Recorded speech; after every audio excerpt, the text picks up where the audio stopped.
Good morning. Friday, February 7th. McElroy and Cubelic in the morning.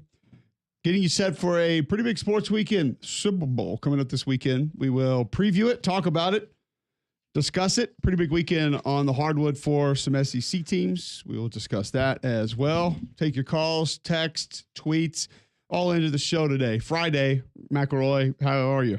Good, buddy. Good. Just looking through some Super Bowl props. Vibing.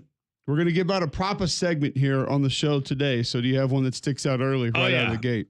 We want to do some specials. How does a couple specials? I don't know what that means, but is that like a blue light special? Is that a discount? What is a special blue light? prop? Blue light, blue before plate. Your time. Love that. The blue light special was at a place called Kmart, which was probably not around while you were alive. So I know Kmart. No, you don't. Hater. TLC had the red light. When you grew up in L.A. or Dallas, they didn't have Kmarts there. My childhood was spent in L.A. for the 7,000th time. Clarification. Childhood was spent in L.A., moved to Dallas at 10, adolescent years, and formative years in Dallas. So therefore, I am a Texan. Still no Kmarts. You can't put that evil Still no on me. Kmarts. Yes, we had Discovery Zones. I'm sorry. That's like a place you take your kids to play or something? Yeah. Okay. Ain't nobody got time for Kmart. We had JCPenney. That's no. Slight different. A little more upscale than the old Kmart. Can get ices at That's fair. JCPenney's. We had Target. Could you get your school photos at Kmart at JCPenney? I don't recall. I don't think we had a Kmart.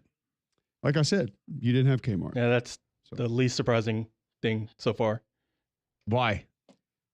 You're young. Yeah, we know you. And fancy. Did Damien have Kmart? Fancy. Absolutely not. Oh, God, no. I think JCPenney technically was out. It's gone bankrupt in his lifetime. Dollar General rips still.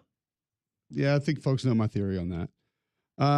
I found this one interesting right out of the gate. I'll start here. First player. You asked me if I could start. You didn't have one. I have one right here. Lay it out. Any quarterback to record a reception at plus 1,000. 10-1 if Mahomes or Jalen Hurts catches a pass. I mean, I understand that it sounds cool and all, but I'm going to say nah. Philly special. Let me ask you this. If you were going to go one or the other, which way are you going? Mahomes. I'd have gone the other direction. Yeah, me too. Literally just said Philly special. The only way that I think you would get one to Mahomes would be like a Kelsey in game, just throw it, not expecting to.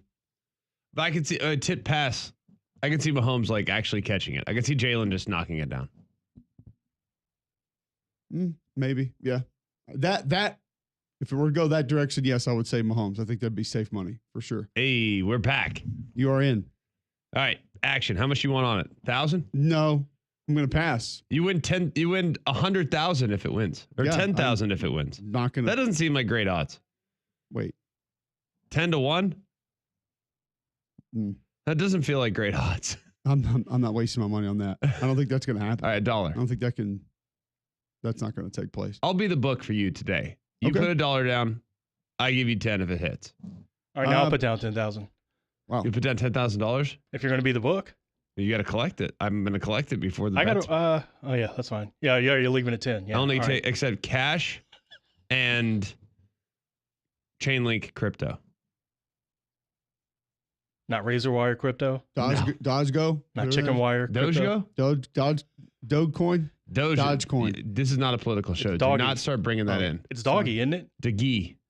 No, it's Doge. It's got a dog on it. It's spelled D-O-G-E. Doggy. Doggy coin. Could be, but there's no accent over the E. Noted. All right, so we'll give you a prop every segment of the show today. I want to ask this question right out of the gate because I think this is the most important aspect of Super Bowl weekend, specifically Super Bowl Sunday. And yes, it is going to get old saying it that way today. You've been saying it that way for several years, though. But I usually only say it maybe once or twice. Oh, that's true. Yeah. Today I'll say it over 50 times. Blame Jody Mack. Over under, I say Super Bowl 50 times today in 3 hours. I'm going to say kind of a lot. In that way? It's or just the word phrase Super Bowl? Yeah, just say it in general. Okay, yeah, over. Super Bowl. Greg, I'll put 20 on that. Over. That's a lock. By the way, to add to the big game. Add to the quarterback reception. The big game. The football game Super Sunday. The Super Sofa Sunday. Quarterback reception, it's a touchdown. 40-1.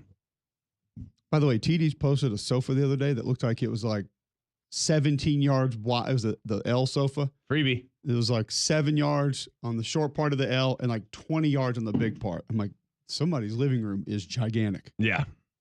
That's what's up. Some of those sofas they do have, though, with the coolers and like the lights, it's pretty sweet. I don't know if my wife would ever allow us to have something like that, but yeah, if you got like the ultimate man cave, they got some cool stuff for you there. Love it. Russell Terry tweeting in, we know Greg isn't Southern. He doesn't know it's pronounced Kmart's or Walmart's. I bet he doesn't even call it the Waffle House. Walmart's does get me about every time that somebody says it. Yeah, All right. How many are you going to? They're so big.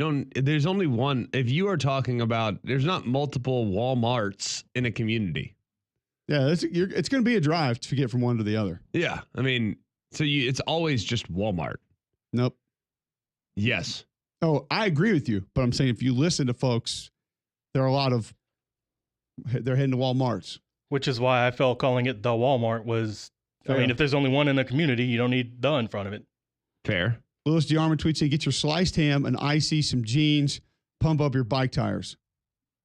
We're not going to the greedy Walmart people. How's that work out? Blue light special. Yeah, so Kmart would have the blue light special, and they would literally have the blue light on a big pole or to whatever the sale was that day, and you'd have to go find it. And it always seemed to be on clothes, which I tried to not let my mom buy me clothes at Kmart, but it happened apparently sometimes, occasionally.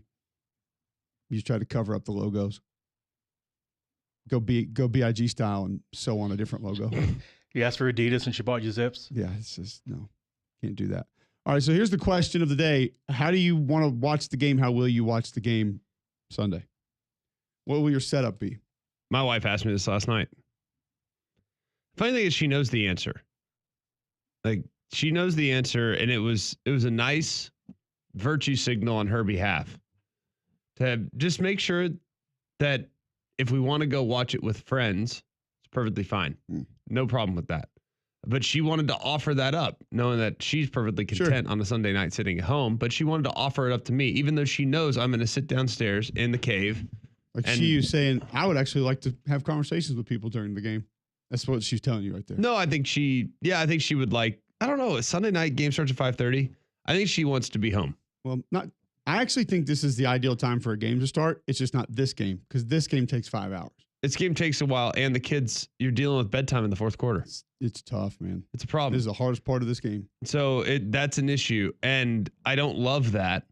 But I think that she knows I want to watch it more often than not. I want to watch games with people. Not this game, though. Not this one. This is the one where I want to sit and I want to hear what they have to say, and I want to consume it, and I want to think through it, and I want to appreciate it and enjoy it and know that and just kind of soak it up, because it's the last meaningful football game. For 50 days. No disrespect to UFL. For 50 days. 50 days we kick UFL. 50 days, 5-0, folks. The last meaningful football game that I'm going to really have a vested interest in. Stallions open up in D.C., by the way. Watching games casually is fine. I will still have UFL on in the spring like I did last year and 2 years before that and whatever it was. But I know that this is the last one I'm going to be hanging on the edge of my seat. So I like to watch it with people that are either comparably knowledgeable or... How many people out there are comparably knowledgeable to football than you are? They just have to know some of the storylines. What a first down is? They have to know a little bit about the strategy. I don't need you to break down cover 3 for me. I'll send Locke over there. He'll be good. Yeah, we don't need to do that. I just need to know, hey, they're not running the ball. Like, they need to run the ball. That's perfect to me. Did I show you the video of him the other morning when he was playing with his little football helmets? He called a hold. He was doing the two teams. He did the two teams. He said holding you Chicago, did show me that. And he counted it back. He goes 1, 2, 3, 4, 5.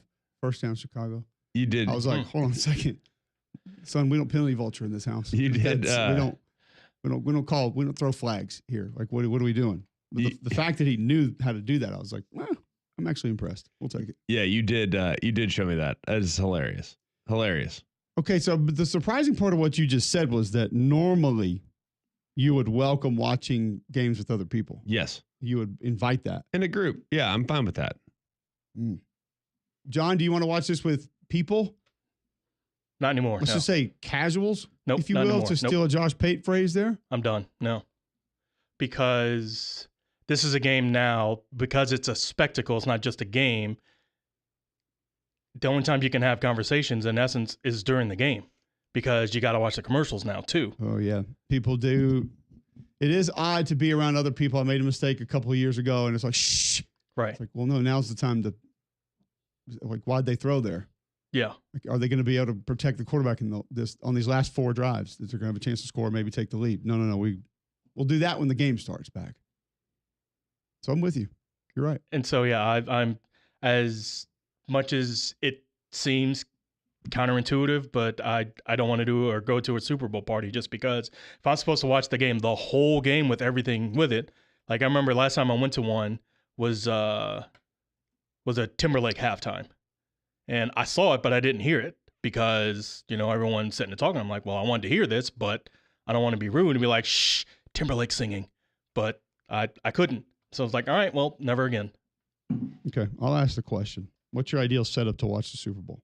Yeah, I think small group, knowledgeable people around you.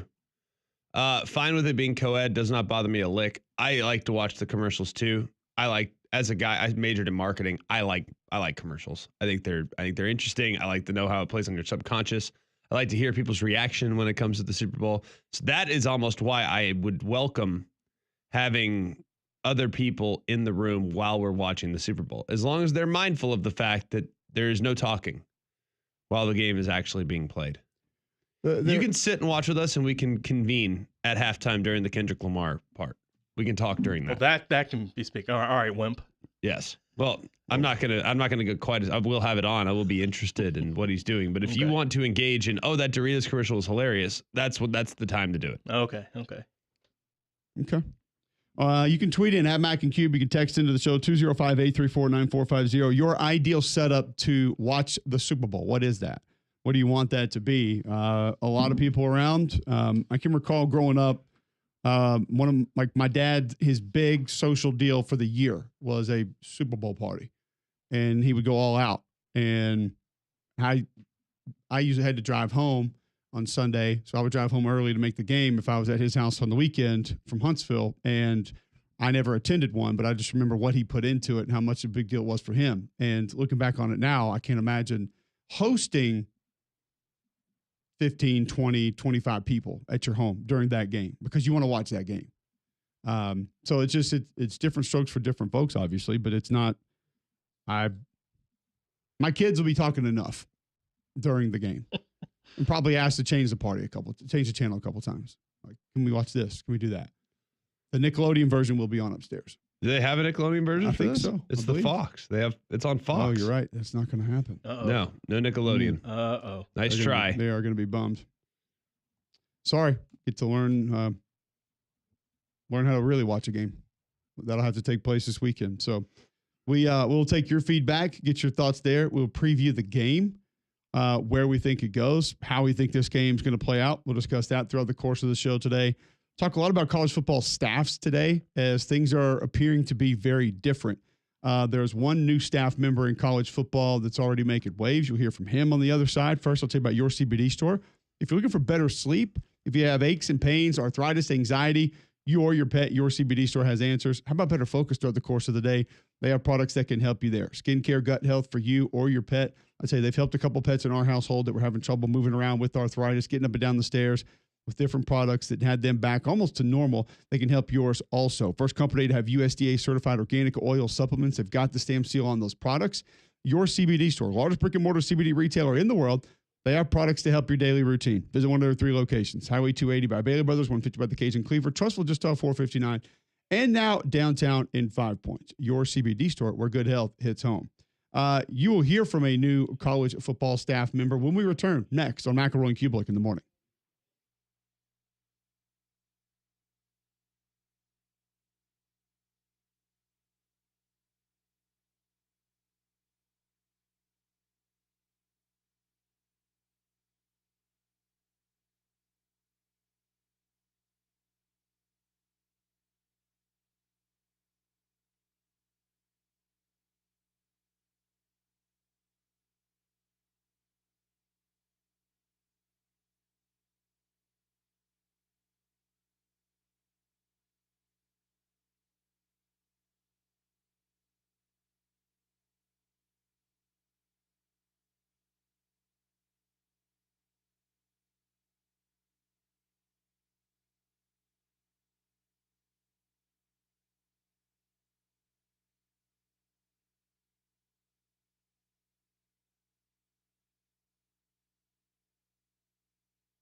All right, welcome back in. McElroy and Cubelic in the morning. A Super Bowl prop every segment. So I will start here with first player to yell at a coach or a teammate on the sideline. You can get this at betonline.ag. Do you want to take a guess at who has the lowest odds or highest odds? Best bet here. First player to yell at a coach or teammate on the sideline. Oh, so you mean the best bet, meaning the most likely, like the favorite? Who's the favorite? Yeah, or who you can maybe, worst odds that you think you could get the best bang for your buck if you were to take it, but you don't really think it's going to happen. All right, so I think most likely to yell at a coach on the sideline is Patrick Mahomes. 10-1, not even close to best odds. Travis Kelce. That is second best odds at 4-1. AJ Brown. Best odds 2-1. Oops. Worst is You just Jalen. took the guy with second to worst odds first, so I wouldn't humble brag that one necessarily Might just be. yet. But okay, worst is Jalen. Yeah, he won't even. 5-1 actually. Really? What? Wow. Yeah. Stealing Mahomes one. and Barkley are actually tied with the largest odds there. So these are both the at things I 10 to would 1. never touch because to me, these What if a guy's heated, but he doesn't appear to be yelling? This is- exactly like the context in some of these is what I always find very confusing. It's like, well, that wasn't yelling at a guy. He was just trying to say, hey, run a different route there. that's it. You're preaching, dude. I don't understand it. It doesn't make any sense to me. Kelsey 4-1, Xavier Worthy 4-1, DeAndre Hopkins 6-1, Devonta Smith 7-1. That feels like it should be a 700-1. Yeah. And then Mahomes and Barkley both 10-1. So first player to yell at a coach or teammate on the sideline. So there you go. You have a favorite bet there? Are you taking Kelsey. as the Jock's book? Are you taking?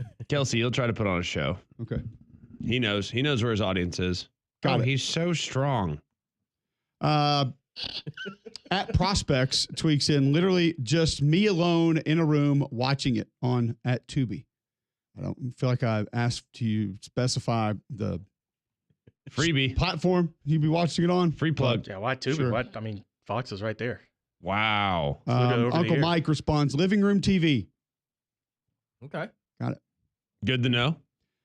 Ranch Wilder responds, Ranch Wilder? yes. Gene's cousin? Wow. No, that's the guy Correct. from Angels in the Outfield. Oh yeah. Smoked ribs, potato salad, 12 beers, 2 teams that aren't the Chiefs and Eagles. It's going to be a bad Sunday, It's gonna be Ranch. rough. Yeah. So he's watching an old Super Bowl. Maybe. Okay. Maybe that's our question of the day is if you could go back and watch any Super Bowl and had not seen it, which one would it be?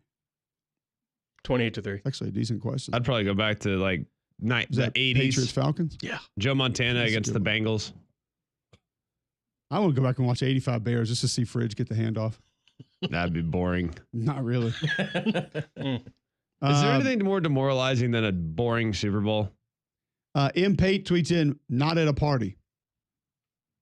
Same. All right. Yeah. All right. Damien, you weren't in here to answer that question earlier. I feel like that yours is going to be different than ours, and you would like to be in a group setting for this. No game. doubt. Co-ed. Not like a big one. Whatever. It's like- See, he's getting older. Yeah. He's getting older. We learned that yesterday. No, we average like we go to one of my buddies' houses. At least since we've been adults, it's only like 7-8 of us. But most of us are like just kind of shooting a breeze. But we lock in when the game is on. Bet But you like, do. like last year with Usher at the halftime performance, now that was wild. What We had a was good- Oh, what had a it's good so time. entertaining. what was wild about that? it was just like Did y'all Tennessee Wild Boys it? no. Ooh. Okay. It was just like we also performed with Usher. Oh yes. Yeah. Okay. All right. We also performed. So you with got- You had Corey, you're plastic, at the you had like dance? plastic microphones and acted like you were. No, we just got a remote to and win just it? start jigging. Who had the roller skates? Nobody. Oh. Okay. Okay. Was last year's a good? I don't even remember how good the halftime show It was. was. It was Usher. amazing. It was amazing. But fun. every time they say, every year, it's like, oh, that was one of the best halftime shows ever. It was good. Yeah. And Alicia Keys came out too. Can Except for the a weekend. halftime show technically live up to the hype anymore? I can't tell you the last The one. only one that was good necessarily was the wowed. weekend. Attaboy. Whew, all right. This Why? guy. Because he was running Real, through real the recognize real. maze of mirrors. Right. Yeah. Because he got lost in Oh, a what a cruel set. carnival. Hey, Yeah. you ain't lying. I will say the Rihanna set was kind of cool. How it like went Yeah. up and I kind of that's. I'm thinking of what's memorable about any of these. That was memorable. I think the most memorable part of Lady Gaga was the drone show. Yeah. That was outside of a closed roof stadium. Yeah. And because I kind of didn't believe that was necessarily drones. I thought it was CGI. I'm not good. What was the most memorable halftime show? Ever? Like, no, just like what sticks out about one that was really memorable? Like, okay, they're popular performers, but I mean, there's one. well, Sicko. What? I mean, You are sick. outside of that, was the performance that memorable? I don't know. I was 6. I don't even know What'd what she sing? Oh, but that you remember. Okay. Well, that's all right. and that's why. Yeah, I mean, Yeah. I saw it on Today Show. the next Started morning, early. like, what happened? Yeah. Grow up. He can't. I mean, No we cap. talked about it. No cap. Lori tweets into the show in front of the center of a giant TV with people who don't want to chit chat over gameplay or commercials or the halftime show. Oh. Chili, no beans, Fritos, guac, cake pops. Cake pops. Oof. Chili and guac feels like a recipe for disaster. And then cake. I will say, chili, no beans, down. Chili Super Bowl, though, no, I don't need. No, that's it enough. feels like It's a too lot- hot a lot right of now. work. Thank you. It needs to be colder. It won't be It's Sunday. because it's 87 in the Yeah. studio right now. You're saying that. Chili season's dead. A lot of times Super Bowl's in cold weather, so it actually usually works, I think. Chili season's all the way We dead just now. hit a heat wave the last 2 days. It's true. But, I mean, the Super Bowl's getting later and later. They'll be playing it in April now as they keep adding regular season games. It'll be at 34 regular season games soon, 34. give or take. Man. We're getting up there. I'll take the under. Hope you got Sports depth. book. Hope you got some depth. If there is an aspect of the actual game this year, what would it be? Is it specifically just quarterback play? That I care about? Is it Mahomes? Is it Jalen Hurts? Is there a part of the two offenses you're interested in? Is it an individual defensively, a type of scheme defensively? Like, what part of the actual game are you most looking forward to? Them stopping the tush push. Because they did it twice against the Bills. I'm trying to see. I have not seen I've it seen that prop. over under on tush pushes. 2.5. Oh, I'm taking 2.5? over. Over. And then there's a separate one that I I think mean, the that means number's you're 2. gonna have to have 3 short yardage goal line situations, which feels like about like right on par of a normal game. I don't know. I don't feel great about that over. There was another bet that had the number at 2 of how many successful tush pushes will there be. Well, if they're gonna have them, they're gonna be successful. Yeah, it feels like easy money. Right? If you're taking one, you might as well take the other. Will Kenny Pickett take a snap? Yes, 5-1. No, 1-9. So you can get plus 500, minus 900 on that. Greg, No, as the Jocks book operator for the day, how do you feel about that one? I would say no there. You're taking that off your board? Taking that off the board. Not there. Will there be a doinked kick? Plus 600, yes. Minus 500, no. Ooh. Plus 600 for a doinked kick? Correct. It does not say good or bad. Just doink. Just touch goalpost. That's another one with context. Again, I could see a book not paying you because it hit the goalpost and went in. Right. And say, well, no, our Grazed it. definition of doinked was doink back off. What are they, UMass? I don't know. 6-1 feels like a that's kind of a bad, that's terrible odds. Like having a missed field goal. They're having no field goals made in the game pays at 15-1. So a doink counts as 6-1. I don't know about that one. But it doesn't specify good or bad. Just hit goalpost. Yeah. I feel like your odds on that should be Allegedly. a lot higher. Yeah. Correct. Technically. Does an extra Technically. point count? It says kick. That's a kick, right? Counts to me. Maybe that's why, because there'll be more on the extra points. Mm-hmm. How many times has an individual sued a book over context, do you think? Surely it's happened. Now that it's become a little bit in the mainstream outside of Vegas, I would think it would happen more and more. I'm not sure you want to take your boy Billy Bookie to court over. I mean, you might be able to watch daytime television. You might be able to watch him. I'm in an actual book, though. Judge Joe Brown's probably presided over a couple cases like that. You don't think Judge Judy could take on the MGM Wait, so you're group? telling me you have a illegal gambling operation, sir? You Yes, Your Honor. and you owe him money. Yes, Your Honor. That's it. You're going to jail. Bailiff, take him away. Like that's not something that we You go don't, to. you don't think Judge Judy could take on VICI Properties? Who Unfamiliar with their owns game. about 7 casinos in Yeah. Las Vegas? Well, Vegas, yeah. I mean, Vegas is different. Oh, no. I'm talking about a legitimate book, though. Like Someone tells me Caesars, that's just not what you meant on this. And I want my money. Mm-hmm. Specifically with a large wager. I think you're going to have a very difficult time because they will bleed you dry taking a Vegas book to court about the outcome of a wager. They will slow play you forever. And you probably end up not winning. Run you into the ground. Yes. It's going to cost you a lot more in legal fees. Right. I could see that. Would not recommend. But I would maybe not the VC group or whatever, VICI, maybe a group that only has 6 casinos. You could take them. Got it. Yeah. Don't 7. go big. Oh, that's too much. Way too many. Stay away from Kirkorian, the resort developer for VICI properties. How do here you we go. get in that world? That's Like you're born into it. fair Like, question. oh, my family does the casino business. There's no way you can just decide, you know what? Yeah, I think I'd like to build a casino in Vegas. Like, that has to be generational, no? I mean, It's going to take some wealth. it takes some expertise too, because all those things are crazy strategic the way they're like laid out and they can't let you out. You don't know where the hallways are. It's like, they're like mazes. Don't let you out. They don't. I'm sorry, sir. You can't exit at this time. Sir, How you're many up. tush pushes will the Eagles attempt? 2.5 is your total there. And then how many will they convert? 2 is your total there. So That's about right on it. if I'd you're say gonna if 2. you're gonna play that, I would play the over on at least the conversions, because if they're gonna attempt Right, them, you're yeah, probably converting yeah. most of them. So you play that. You think that? Last time they didn't convert one. I can't recall seeing it. Well, the Bills didn't convert 2.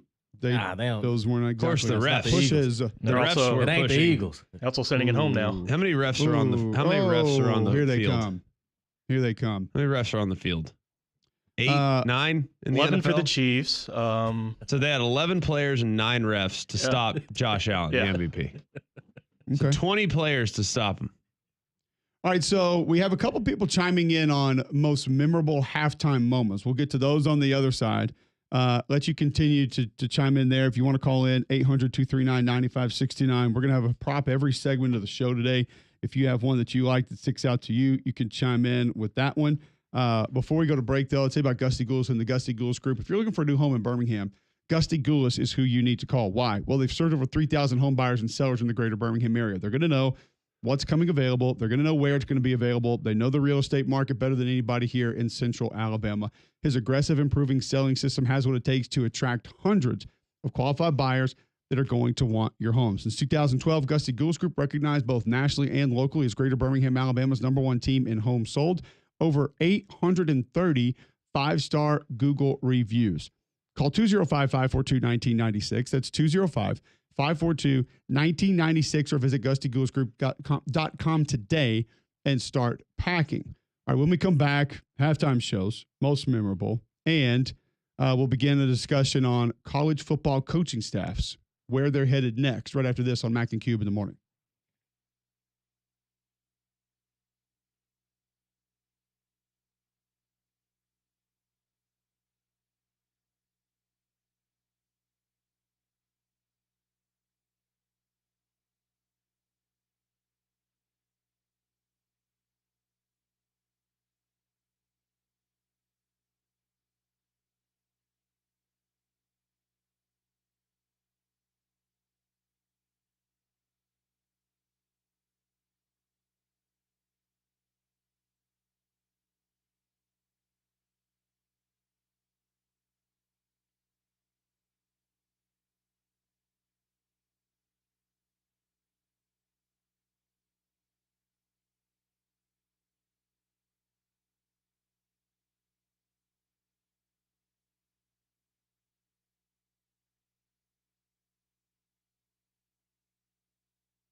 We should have that conversation on the show, though. Maybe next hour. Spoiler alert. Can't have They it. don't even know what it is. I don't feel like I spoiled anything. Prop of the segment, John. You have one next you want to throw out? Yes, I have an absolute lock. I know you're probably going to turn your nose up at it because it involves the dreaded K word, kicking. Kmart. That could have gone way south a right phrase. there, by the way. Chiefs punt end up in a touchback. Yes or no? Yes is plus 190. That is the lock of the century. Just Chiefs? Just Chiefs. Not a punt in Not a punt. I think you can do punt. Are you and trying to a tell us the touchback, but Chiefs it feels punter's like- not good? No, the exact opposite. Not only did he lead the league in touchbacks, Oh, you're saying a lock not to happen. a lock two that it will end up in a touchback. Yes. Plus it's plus money. So go and get your money You right there. realize if you're a great punter, you should never have touchback. Yeah, probably, but So I'm lost because you said he's really good, but you're going to bet he's that good he'll at have a getting touchback. touchbacks. I don't know if he's a good punter, but he's good at getting touchbacks. Well, then he's not good.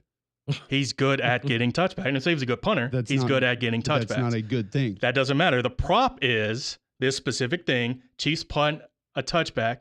He's averaged one a game in the postseason. He led the league in it. Take it at plus 190. Yes. Matt Ariza. Yeah, he punts the ball 800 yards. We know. Congrats.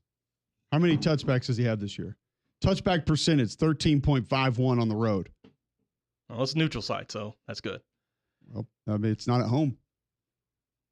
It's also neutral. The thin air of Kansas City. That sick air of Greg, the dome. your that always thoughts gets on there. touchbacks in the Super Bowl? Not betting on it, but I will bet on what will Kendrick Lamar's first song be. What you think it's gonna be? Squabble Up. Squabble out. I'm here for it. A couple folks were chiming in here at 7:38 Friday, February 7th on most memorable halftime performances. Louis DeArmor tweets in Madonna and Prince's last performances were great. Katy Perry riding a lion memorable. That was Greg. 49ers Bengals was a great Super Bowl. Super Bowl? I mean, if you like blowouts, I think it was like 49ers 55-10. You I'm weren't pretty alive. sure- You weren't alive for 49ers Bengals. It's okay. Didn't Joe Montana go down the length of the field to win the game and threw a seed there at the end to win it? You're thinking about 49ers Chargers. You might be thinking 49ers Broncos. No, 49ers had a couple blowouts, but yeah, Bengals, never mind. That might have been. Yeah, tighten up. Was that the catch? Yeah, I think so. Dwight Clark? Yeah, 20-16. They all 49ers run beat the together. Bengals. Yeah, what were- 1989. What were the next two? The catch was 49ers against the Super Bowl Cowboys. scores. The catch was against the Cowboys in the early 80s. That was what started the 49ers dynasty. And that was in the NFC Championship. Get it together, dude. You need to tighten up. All right. I'm- The Bengals, he had to go the length of the field in like no time at all and threw a seed to Jerry Rice on a double post to the left Oh, yeah. to win the game, to win the Super Bowl. 2-minute drill. Smoking Joe Montana. 26-21, correct. And then 84 against the Dolphins, 38-16. And then the Bengals again, 20-16. So 26-21, then 20-16. So it happened twice in 7 years. And then Broncos is what I was referencing. Yeah, 55-10. Oh, yeah. And then Whoa. Chargers 49-26, which that game was not as close as that. That's where Shanahan had, I think, 3 touchdowns on his first 10 scripted plays. Steve Young on point that game. Natron Means did not get going in that game. Had a rough one. Didn't get going. Perry tweets in, says, watch replay Monday night. Fast forward often. Through the football or the commercials? Russell Terry tweets in, Prince playing Purple Rain in the rain was pretty sweet. Best halftime show ever. Ever? Forever. Which game was that? Which Super Bowl was that? That was Peyton Manning's win. Odache also tweets in, Chicago. best halftime show memory, Prince singing Purple Rain in the rain. So I just feel like they often, we hype it up so much that there needs to be something completely insane to happen, and that doesn't normally take place. So, I mean, There are so many weird prop bets out here. you got another one you want to throw out? Yeah. Travis Kelce propose to Taylor Swift. Oh, boy. No doesn't give you great odds. But yes, you get plus 800. I'll take the No is minus I'll 2,000. take the biggest no possible on that one. Minus 2,000. So you can risk 1,000, make 50. There we go. Let's ride. I think he will. No, you don't. No, Yeah, no, he will. No. Yeah, because that relationship is pure and authentic. But only if they win. If they lose, he's definitely not going to do it. That'd be hilarious. If they lost and he's like, They lost. watch me steal In all the your press thunder, Jalen conference. Hurts. Yeah. In the press conference. he's Trophy like, "Where's Taylor?" ceremony, he's over in the other end zone. Wait, guys, hold on. Stop. That actually would be a massive boss move to steal the Super Bowl trophy ceremony. And you'd get all the cameras on you. Oh, my gosh. That is probably the GOAT thing to do. That's the That biggest. might be the only way that I'd be okay. okay with it. Yeah. Hey, Roger, this way. Biggest star on earth is in the opposite end zone. Yeah. Screw your confetti. Yeah, Watch this. that'd be incredible. Can't do it because then you're missing out on paparazzi photo shoots that you can sell later. There's always a strategy. I'm sure she's worried about it.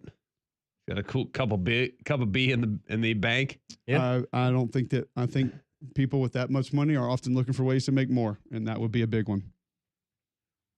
What do you think Dumb. that net worth is, by the way? Hers? Yeah. 1.2 B. 1.6. Feels like somebody looked that up recently. Right after the Eras tour. Attaboy. Had to see what that I return on thought investment. she made a B just on that. She did. The Eras tour by Man, itself. she only made 0.6 in her other career. It's How do you- I disappointing. mean, 600 mil. Right. So weak. That means she could buy Shad Khan's yacht 4 times. Think That's about that. insane. Yeah. That's insane. That's it. That's all. Only 4 times. Just 4. Yeah. Yeah. So she bought it. She'd only have room for 3 more. Yeah. Mm. Is it just me or has Tom Brady's hairline gotten better? Wow. And Out you of look at it, it's nowhere. like a What? square. Out He's on of Fox and Friends. Nowhere. What? He's on Fox and Friends. Have you seen him? This guy gets better looking as time goes along. It's almost like there's a way to do that. Well, you too can have your cheekbones shaved down. Yeah, man. I can send you over to my buddy Austin Adams, and he'll shave your Get chin you right right. down, No, I however think you want it. I think you can like. He'll jam more Botox in there than you can imagine. You won't Heck even be able yeah. to feel your face. You'll be like The Weeknd. That's what's up. He doesn't even I'm look saying, like if his you old would, self. if you would like Go to look look at the that way, early it's- version. you can have it done too. It's I'm I mean, good. you got to think about it. He's a single man now. He's fresh. You got to I'm make sure okay. you look good. Why it is fair though. does he- Why do we see a lot of these older women and we're like, oh, Botox, oh, surgery, but nobody says that about him. That's all it is. Who doesn't? I don't think people care really. Right. Yeah. I mean, why does it look like he's like got something sour that he ate recently? Is like Because he eats avocado ice cream. his face is too skinny. because he's single after the whole duck face thing came out, so he's trying to relive it. I don't know. I mean, I have dimples, but like I don't understand how your face can go in naturally. I'm going to go back to the prior point one more time. You shave in that it. it is not natural and has not occurred Can't happen. via nature. All right, I have another prop for you. I'm ready. Will there be an octopus? Will any player score an octopus, which means they score the touchdown and the 2-point conversion? Correct. I'm going to go no on that. That feels like a massive, massive, massive long shot. No I is can't recall the last time I've seen that happen. no is minus 5,000. Okay. Yes is plus 1,400. 9 players completed an octopus in the 24-25 season. Wow. Jalen Hurts did it in the Super Bowl 2 years ago. Yeah, he seems like the safest bet because he'd be your short yardage Right. back essentially if you needed him to be. Not that he has to be. I mean, who else in this game? Kelsey, maybe? You think about a guy that's likely to score a touchdown and then would be utilized from that distance again. Saquon. Saquon for sure would be one that you would think of. I mean, I guess Mahomes could roll out. Yeah. But he'd have to score the actual touchdown too, which doesn't seem as likely. I mean, how many you said 9 did it? 9 this season. Different players or happened 9 times? It's happened 9 times. Is it 9 different players? Do you know? I don't Probably know. don't know. Yeah. I just know it's happened 9 times. I got plus 400 minus 750 on that. Yes, no. I mean, I don't hate the play.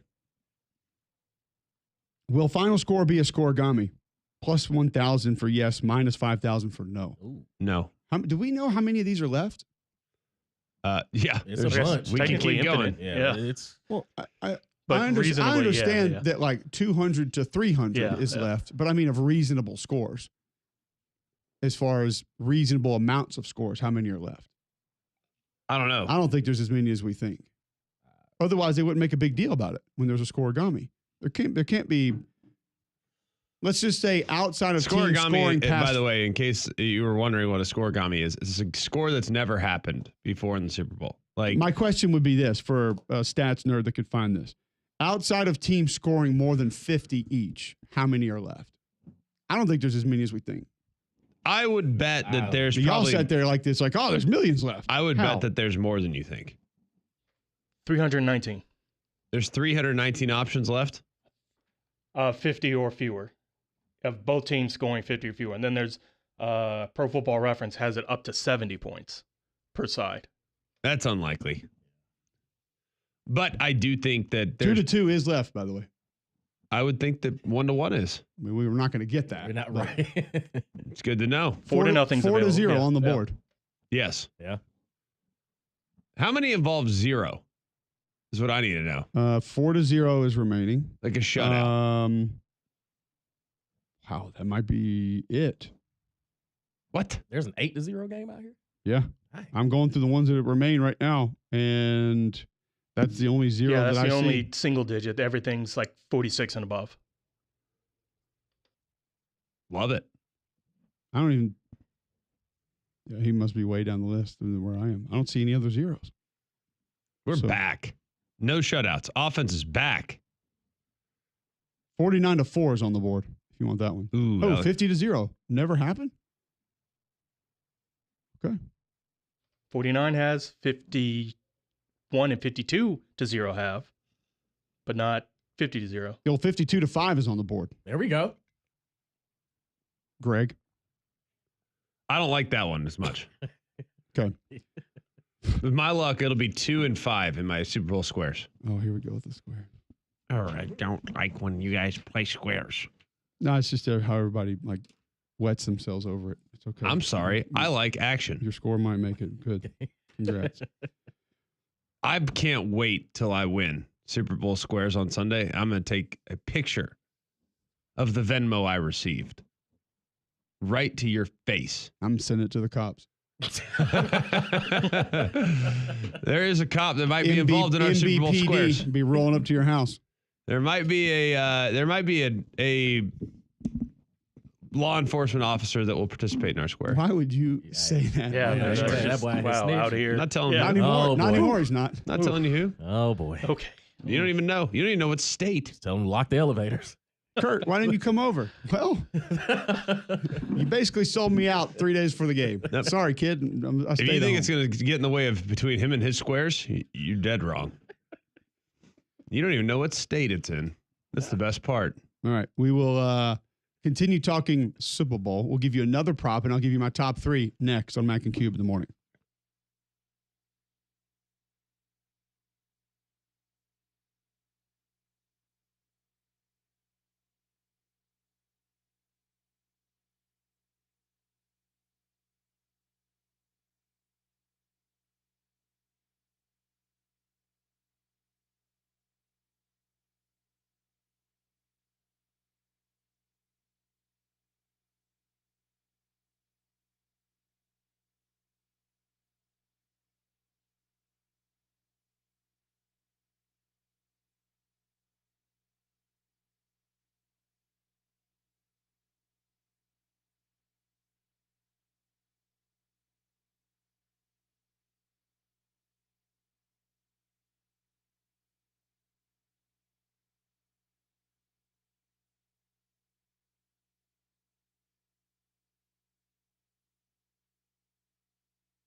All right, welcome back in. McElroy and Cubelic in the morning. Get to our top three here in just a moment. Top three players you would like to see perform or win. You can go either direction that you want in future Super Bowls. The thought process along the lines of guys that we haven't seen, but if you want to see guys in there again, you can go that direction with it. I'll tell you quickly that we're in the middle of flu season. Make your home healthier with Train Clean Effects Home Air Cleaner. Removes up to 99.9% of airborne particles, including those that cause virus. 100 times more effective than standard air filters, 8 times more effective than HEPA room filters. Find a dealer near you at train.com. All right, top three for today. We rotate it every day. It can be sports, doesn't have to be.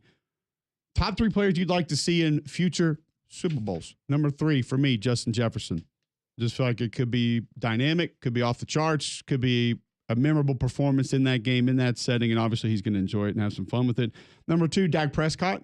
Don't exactly want to see it for the Cowboys. Wow. But for someone who has played as well as he has for such a long period of times, I would actually prefer it to be for another team based on how Cowboy fans, the dismay and dislike they have for him. See him go win it for a different team would actually be more enjoyable. And then number 1, Quentin Nelson. Obvious reasons. Okay. Okay. Yeah. Everyone's going to see him. Well, he would be in front of a lot of folks on television if he played. So It's true. not my fault if Tom Brady doesn't know how to watch a guard. Wow. Oh, look at the protection breakdown in the pocket. There's a reason it happened. All right. Number Very 3. few of us actually talk about it, though. Number 3, Josh. Oh, the left side just breaks down. He avoids it. Yeah, well, I don't blame you for that. You actually do a pretty good job of explaining actually why protection breaks down sometimes. Not everybody can do that. it ain't hard. Football ain't hard. Just block them. That's the way I see it. Slide to him. Yeah. Yeah, don't do that. When in doubt, Don't do slide that. left. With slide, all else fails, slide. Yeah. Number 3, Josh Allen. Would love to see him play in the Super Bowl. Would love to see him get over the hump. It'd be a great story. Number 2, Lamar Jackson. Really, it's 2A and 2B between Josh Allen and Lamar Jackson. Like, they both have the roadblock that is Patrick Mahomes sitting right in front of them.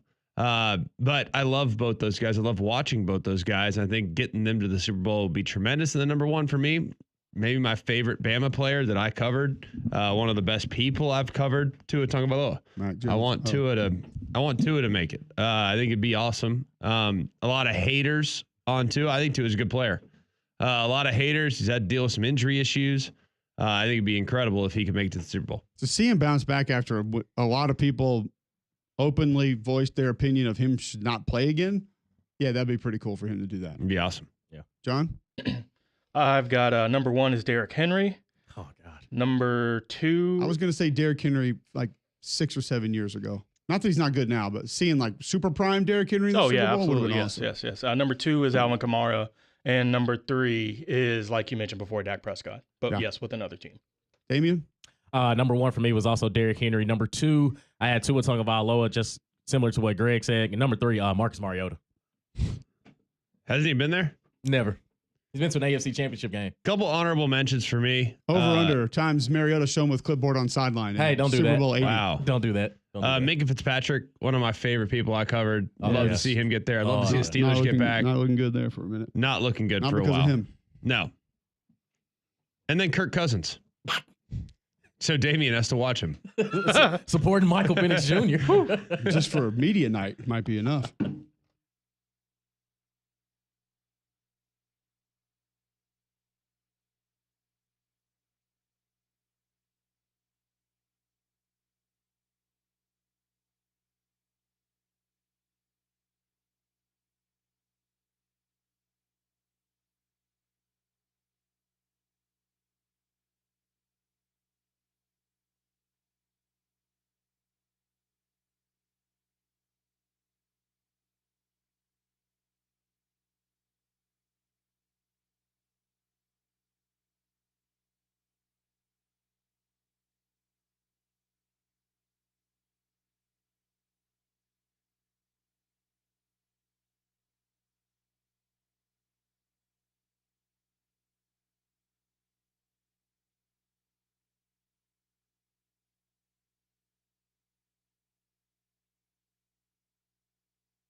All right, welcome back in. McElroy and Cubelic in the morning, 8 a.m., Friday, February 7th, right here on Jocks 94.5. Appreciate you being with us. Phone lines open, 800-239-WJOX. You can also text into the show,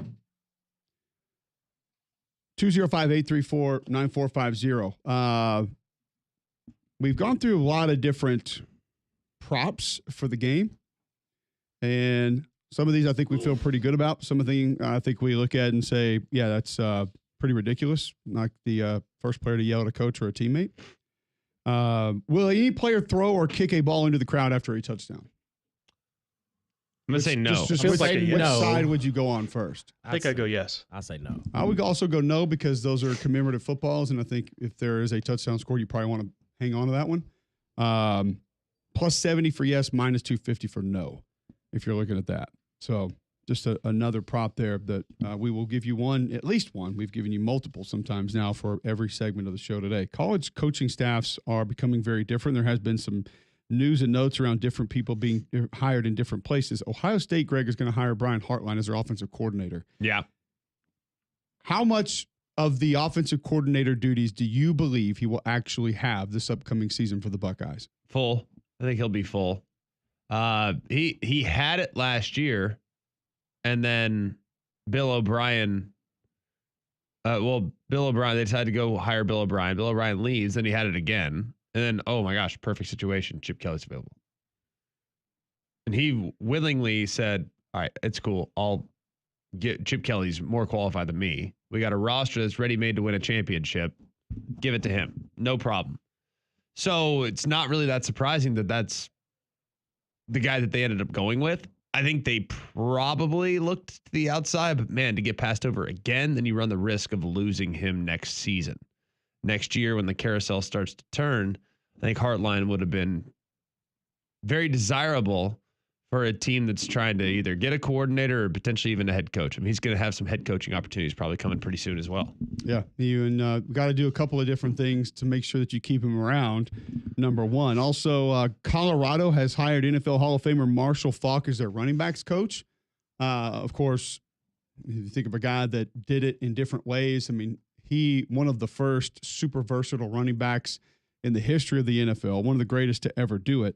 And Deion continues to go find guys with beyond impressive player resumes to come serve on his staff. And just from name recognition and what he's been capable of doing as a player, GMAC, I think has to immediately bring some value to that Colorado coaching staff. Yeah, I mean, I think Deion, and this is going to be a fascinating year for Deion because I think Shedeur was obviously excellent. We know Travis was great.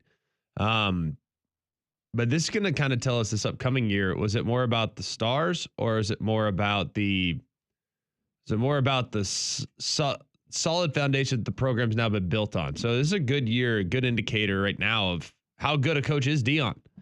Because I got to be honest with you, it's not that hard to win with a first round quarterback in college football.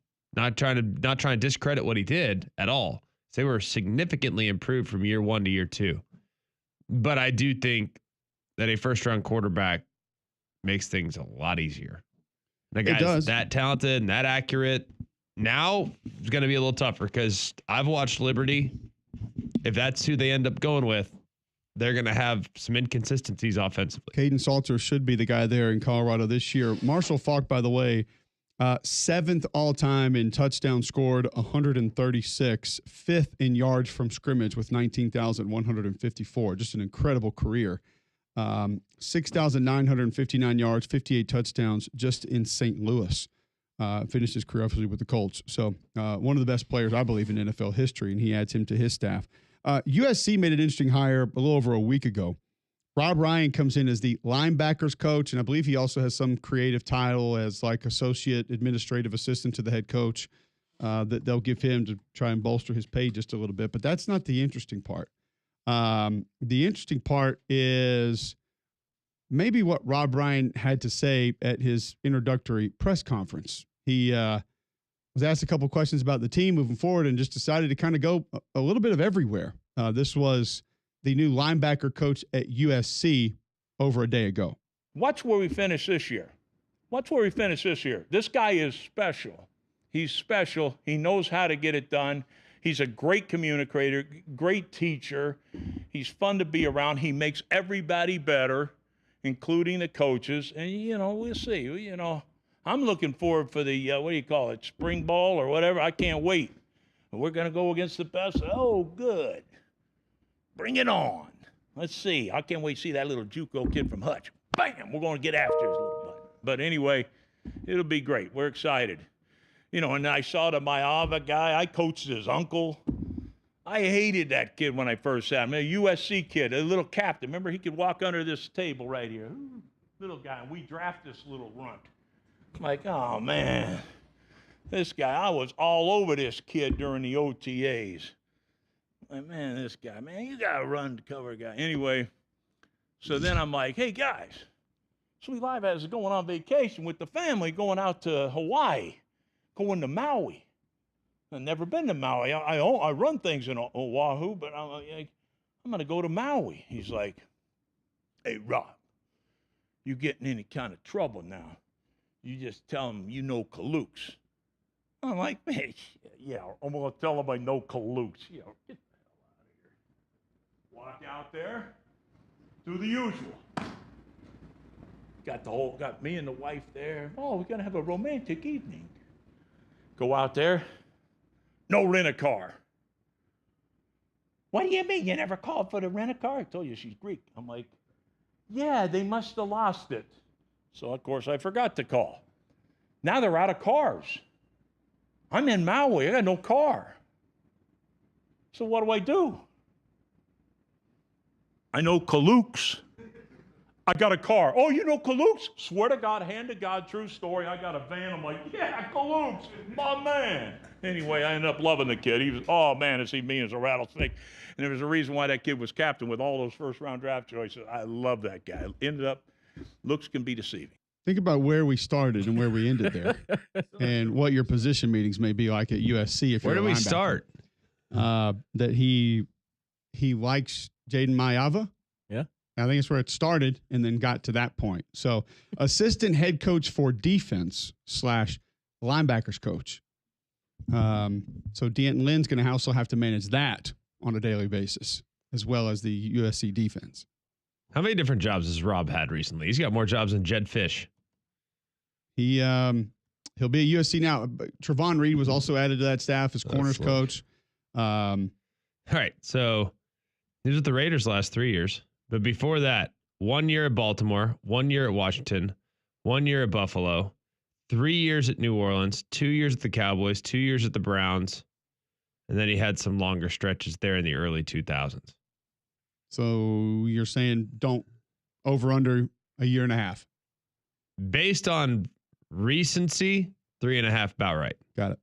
Or 1.5 about right. I did think it was interesting, though, that Lincoln Riley said that they will operate as normal. That was an exact quote. Now that Luke Horde has been hired as the offensive coordinator / quarterback coach.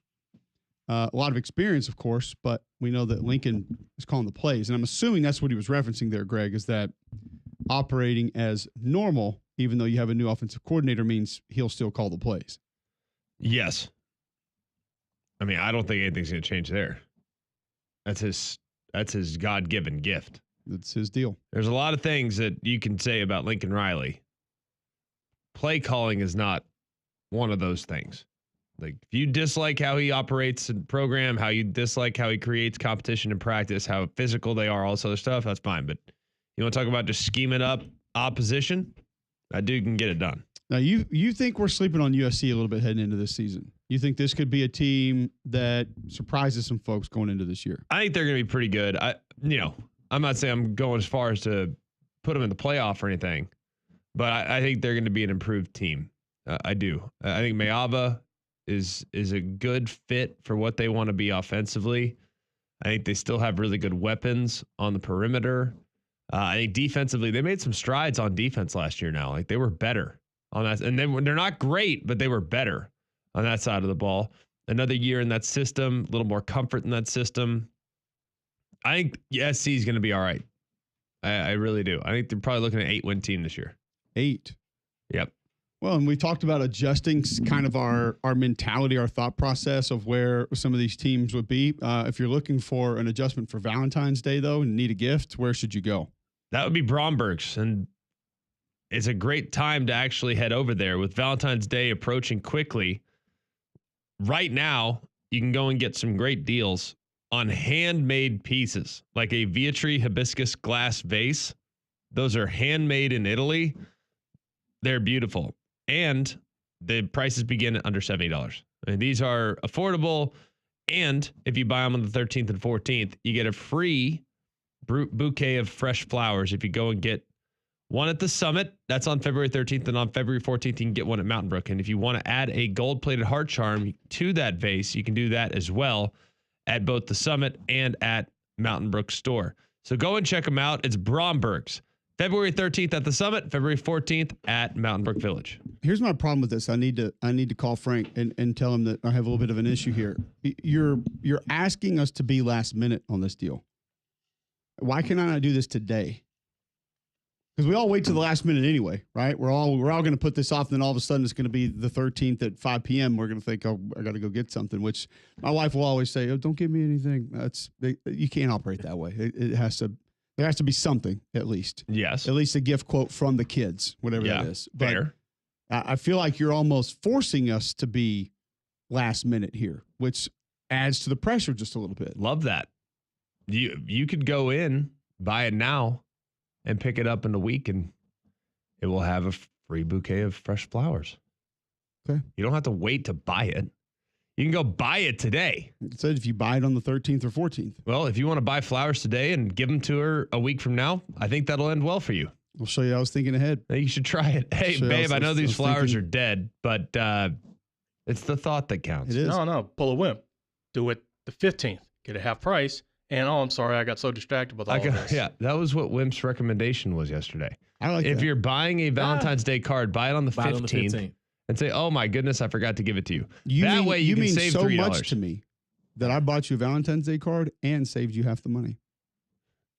Well, it's for the kids. Them kids. Just saying. All right, USC schedule this year. Missouri State they'll open up with, Georgia Southern, at Purdue, Michigan State, at Illinois. That'll be a tough one. They take a week off, and then they've got Michigan at home, at Notre Dame, week off, at Nebraska. That sort of feels like the fork in the road game for those two teams. Like who's gonna end up with a better than they thought season and a worse than we thought season. Northwestern, Iowa at home, at Oregon, November the 22nd, and then UCLA at home. It does not feel, Greg, like a daunting schedule for the Trojans this year. I think they'd be all right. They'd be a team. They'd be one of those sleeper teams. Now I need to go back and do some due diligence on amount of starts returning and stuff like that. I would like to, go back and take a peek at some of those things, but I feel quite good about what we might have with the Trojans. And if you look at a couple other teams in the Big Ten, I think SC's going to be good. I think Michigan's going to be good. I think Penn State's going to be really good. Then you look at the rest of them, there's some questions, man. Oregon's got major questions. You tell me, Oregon, they were great last year. Yeah, okay. Just saying. It's not a lock. You look at what's going on at, say, Michigan State. I think they'll be better. You look at some of the up and comers. I think there's a couple teams, Indiana's going down in a big way. I mean, there's going to be a bunch of up and comers. I think SC could be one of those. They lost still numbers-wise a pretty decent amount on defense. So that side of the ball I think will be interesting. They have had a couple decent portal hits. Offensively, you lose a tackle. You lose Woody Marks, who was probably better than people realize, had a really good run out there at Southern Cal. So, and then, of course, we saw Jaden Mayav in the bowl game, but he takes over as the full-time starter. We'll see how that one goes. But weapons, I think, should be fine. I don't think that's going to be anything you're going to have to be concerned about, running back and receiver. But defensively should be interesting. Now I just look at that schedule, Greg, and I immediately say, okay, Michigan, Notre Dame, Iowa, problems. I still just think the contrast of style is going to be highlighted when USC plays teams like that. I just don't know if they're ready for that just yet. I don't disagree. Maybe they're continuing to creep towards that, but they had the lead in every game this year. I mean, that's usually what happens to teams that like to do the fun stuff. and Fair. do the really cool stuff and can, have explosive plays. But it's the teams that don't like to do the hard stuff for 4 quarters. That's where it usually backfires on you. So Yeah. you can jump off to a good start and get going early, and then you get punched in the stomach, and all of a sudden you don't know what to do. Fair. But the schedule does seem manageable for Southern Cal. Playoffs right now? Yes, no. No. Because we've had the practice of who's in the playoffs right now, and nobody seems to know any teams that they feel great about putting in the playoffs other than Clemson. I gotta go and look at amount of starts returning. That to me is enormous. Doesn't say everything though. It says a lot. I mean, even if you went and looked at that and said the amount of starts coming back doesn't necessarily say, okay, it's going to put you in or keep you out. At least not for me. I don't look at it that way. So it's intriguing to think about kind of where some of these staffs are going, and then you roll over into what's happening behind the scenes with some of these staffs. So I know you guys talked about GMs and that new role that's coming into college football. How important do you think that's going to be moving ahead? What positions in college football are going to be more as we continue to roll forward? We'll discuss that on the other side next on McElroy and Cubelic in the morning.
We know the staffs for college football teams are changing. We've seen general manager roles, different places. I know you guys discussed Ron Rivera yesterday, going to Cal.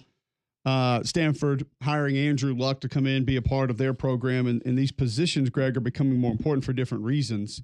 Obviously, NIL, a big portion of that. We don't know exactly where this is going to go. A lot of people think that Congress and this legislation will put an end to a lot of what's happening now. Other people don't think that it's going to change all of it. On3 had an interesting article out from Pete Nakos, friend of the show, that anonymous NIL collective and personnel staffers say that these 7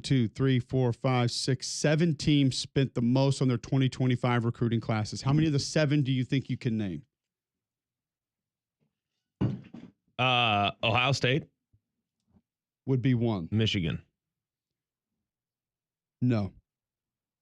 On their 2025 recruiting class. Correct. They didn't spend the most. This is this is Pete Nakos. Don't get mad at me, please. I'm pretty sure they spent like $10 million on one guy. 1, 2, 3, 4, 5, 6, 7. These 7 spent the most. All right, Pete Nakos. Ohio State. Ohio State would be 1. All right, Texas. Correct. Georgia. No. Alabama. No. Okay. A&M. Yes.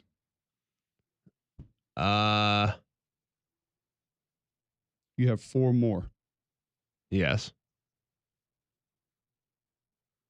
Florida. There's one obvious that you're leaving out. No, not Florida.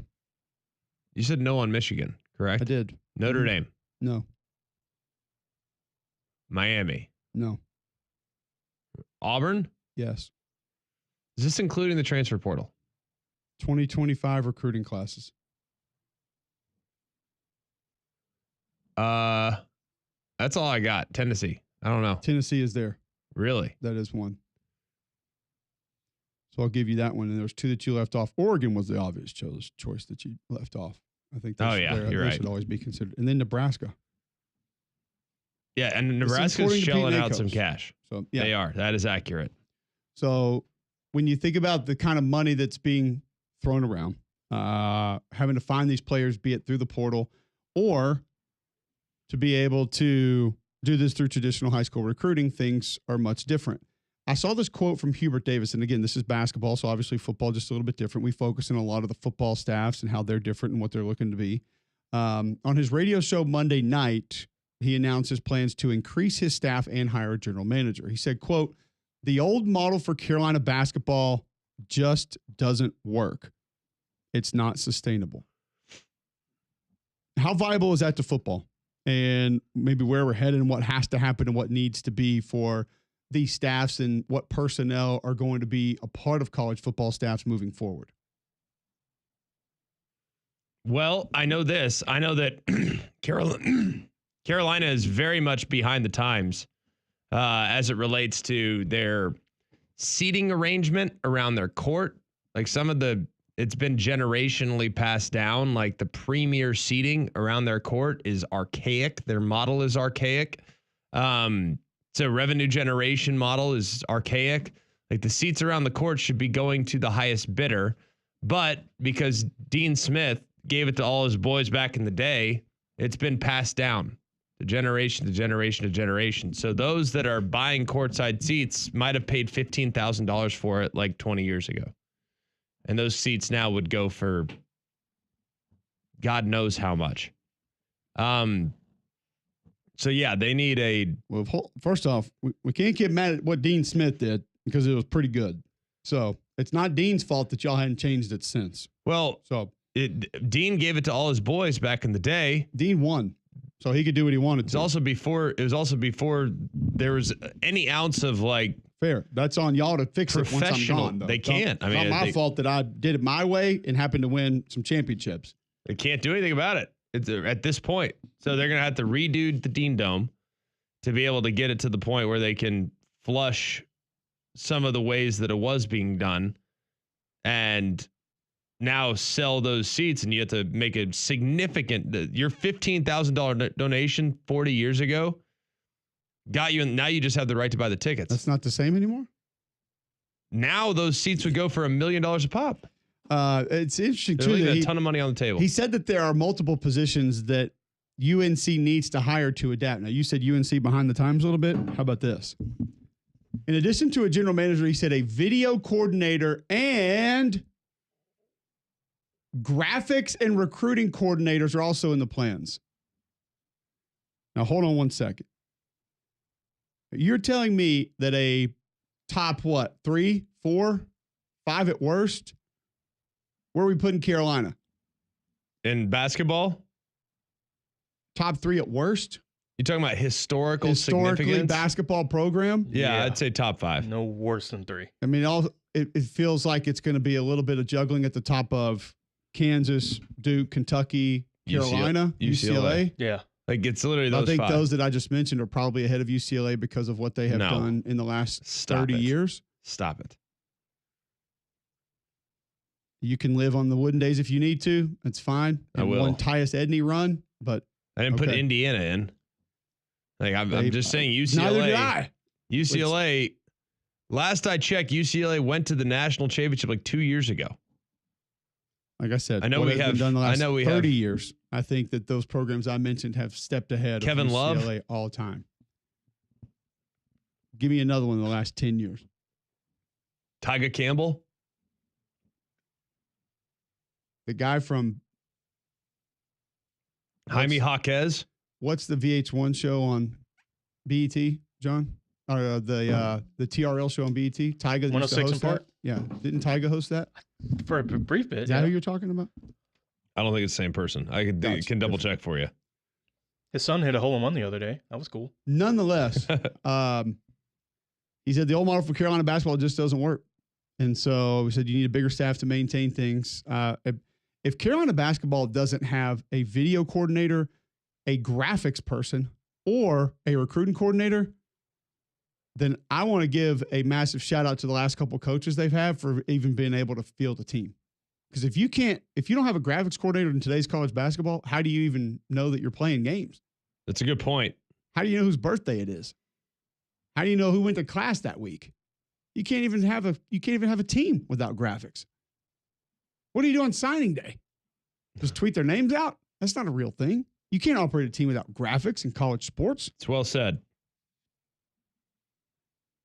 But it is a little bit more of evidence that things are changing and that things are heading in a different direction in all of college sports, and that you need different people in different roles to be sustainable, to succeed, and to be able to find that success. And Hubert Davis, obviously somebody who thinks that things need to be very different and that the old way is not going to work. I would go along with what you said a little bit earlier, Greg, as to how you're just now figuring this out is a little bit more terrifying than the fact that you don't have these things in place just yet. Very concerning. But I'll tell you this. I don't know how you feel about it. I feel like when I look at everything as it relates to Carolina, they're a little like Florida was 10 years ago. Like, all right, well, we've always won here. Why do we need to change? I mean, it's always been, we don't need facilities. The guys will go downstairs, work out in a basement, and it'll be fine. Like it requires you to fall flat. And Carolina's never really fallen flat. Carolina's never really not been relevant. Like, they need to fall off the face of the earth for them to start to change how things have been done. So until they do that, guys are going to keep saying, all right, well, hey, you're 2 years removed from a national championship appearance. Like, worked all right that time. It's a great point. I mean, you have to be humbled to force change. It's a great point, considering that some of the traditional powers in any sport, they seem to find ways to sustain themselves through harder times, more so than maybe the teams that don't have the historical prominence that they do, who will, like you said, fall flat on their face. Yes. Who will find ways to be left behind. And those teams that have been left behind, who maybe is next at bouncing back? Because I don't think we would look at UNC basketball and say that they've bounced back. But if we were to switch that to football, we've seen some traditional powers slide. We've seen some traditional powers fall.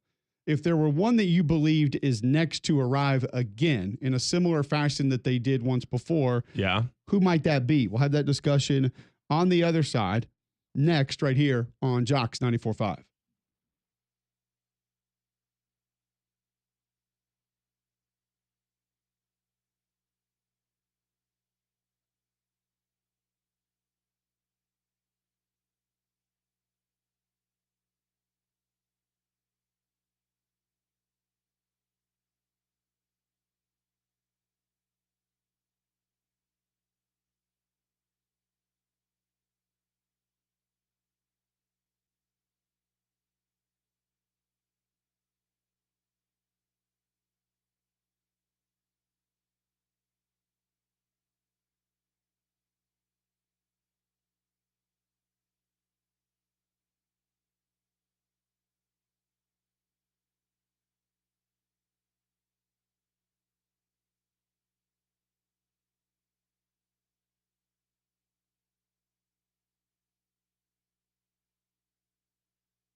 8:33 Friday, February 7th, right here on Jocks 94.5.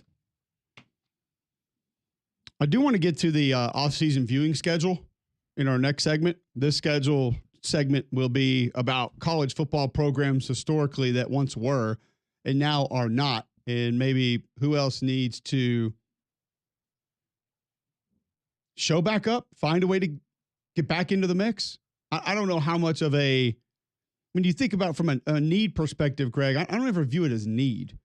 Like we could say college football needs Nebraska to be good again. I don't think they need it. I think Nebraska needs it.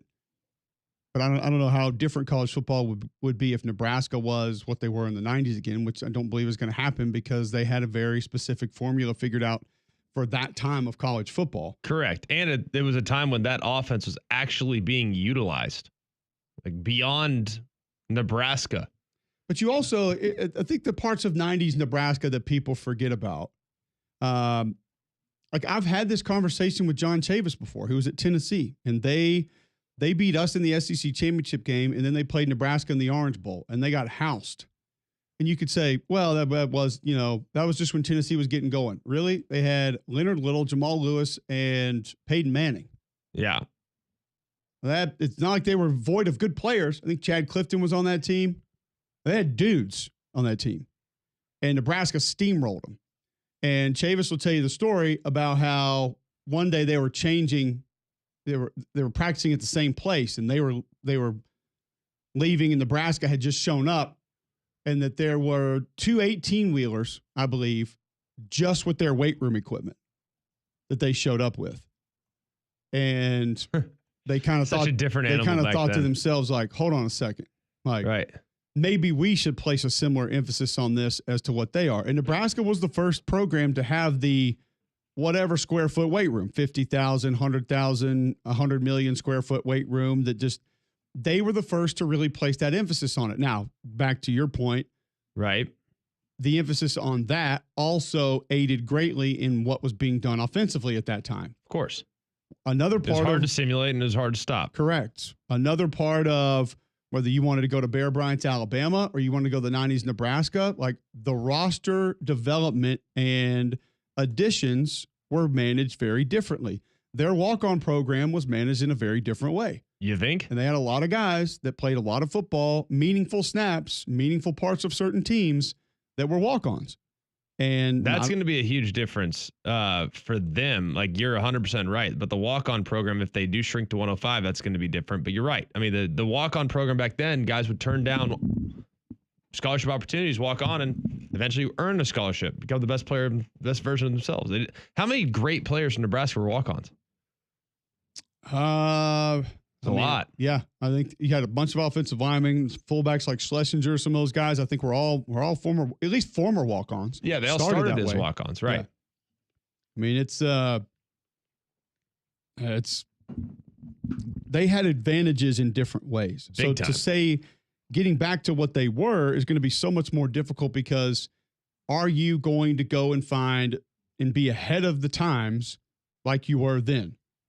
I mean, how many schools can we say in the last, let's just say the last 5 years of college football, if you want to go a little bit further back, say 8, whatever it was, Right.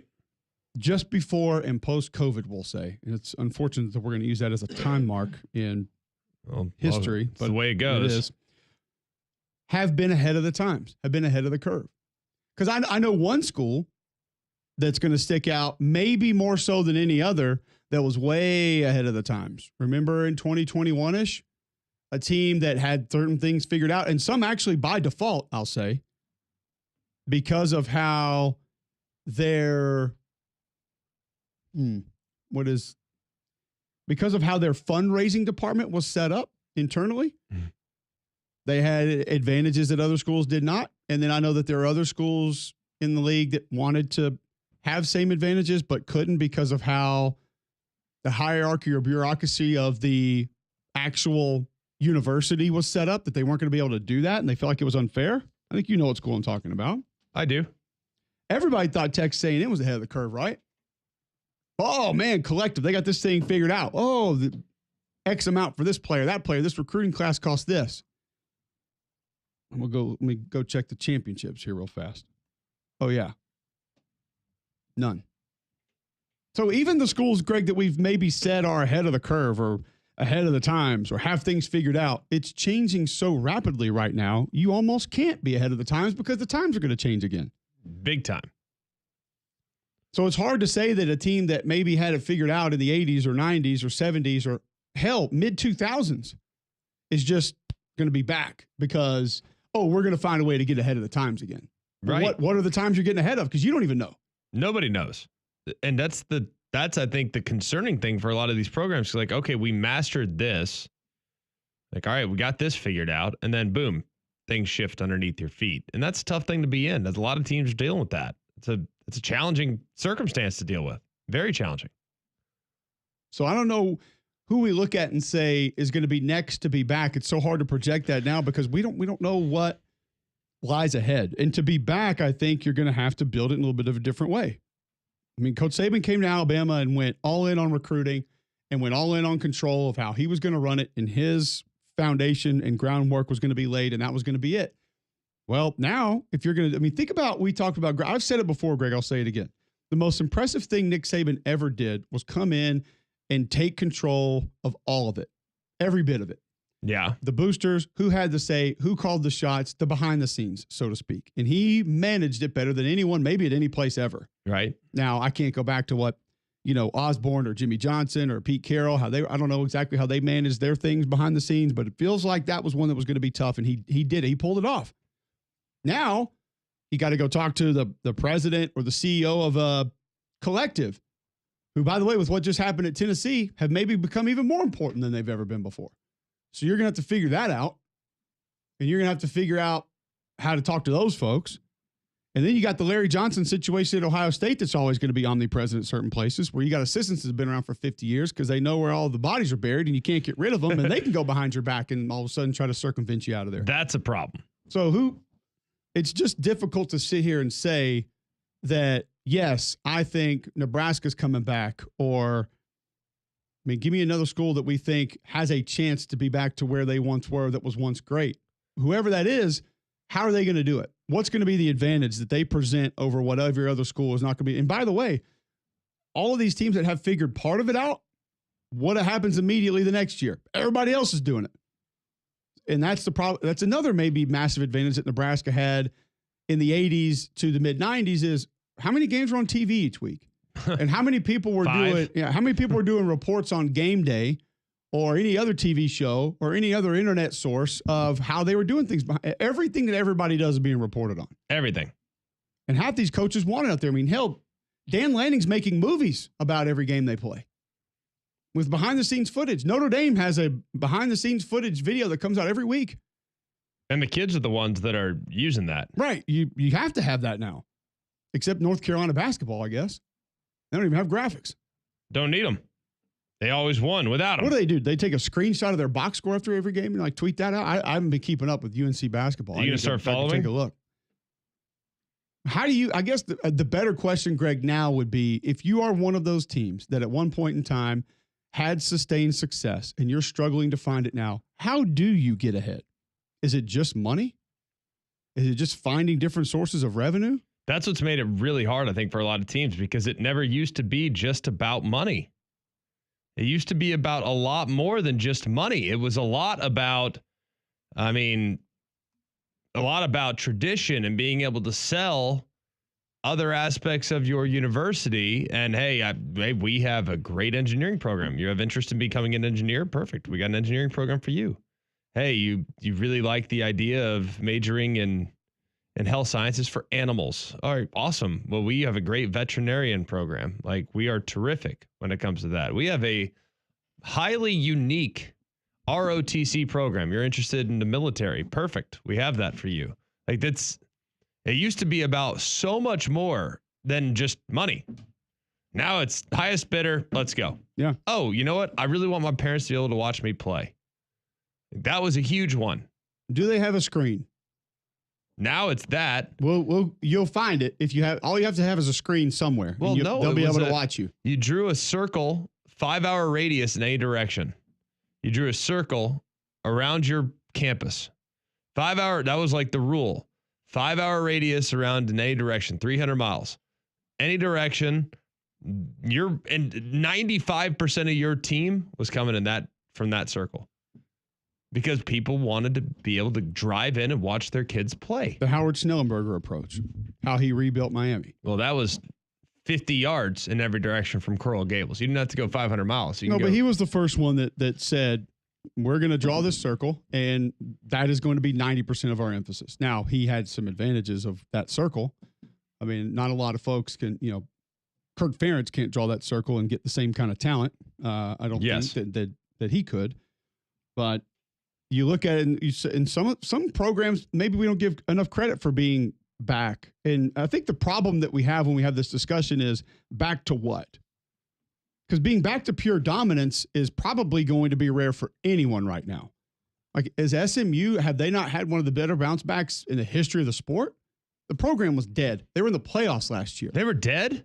They got the death penalty? But are we going to give them credit? First I've heard of that. Are we going to give them credit for what they've, like, historically? They bought their way back? Historically, when you look at what they, going to a new conference, having your program be canceled, not in today's definition of canceled, and to be back in a playoff, first year of a 12-team playoff, that's a pretty good bounce back.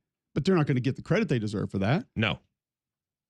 At all. So I think maybe the problem we have with this is, first off, I don't think there are as many traditional powers that once were. Like, some people might say Washington. Well, guess what?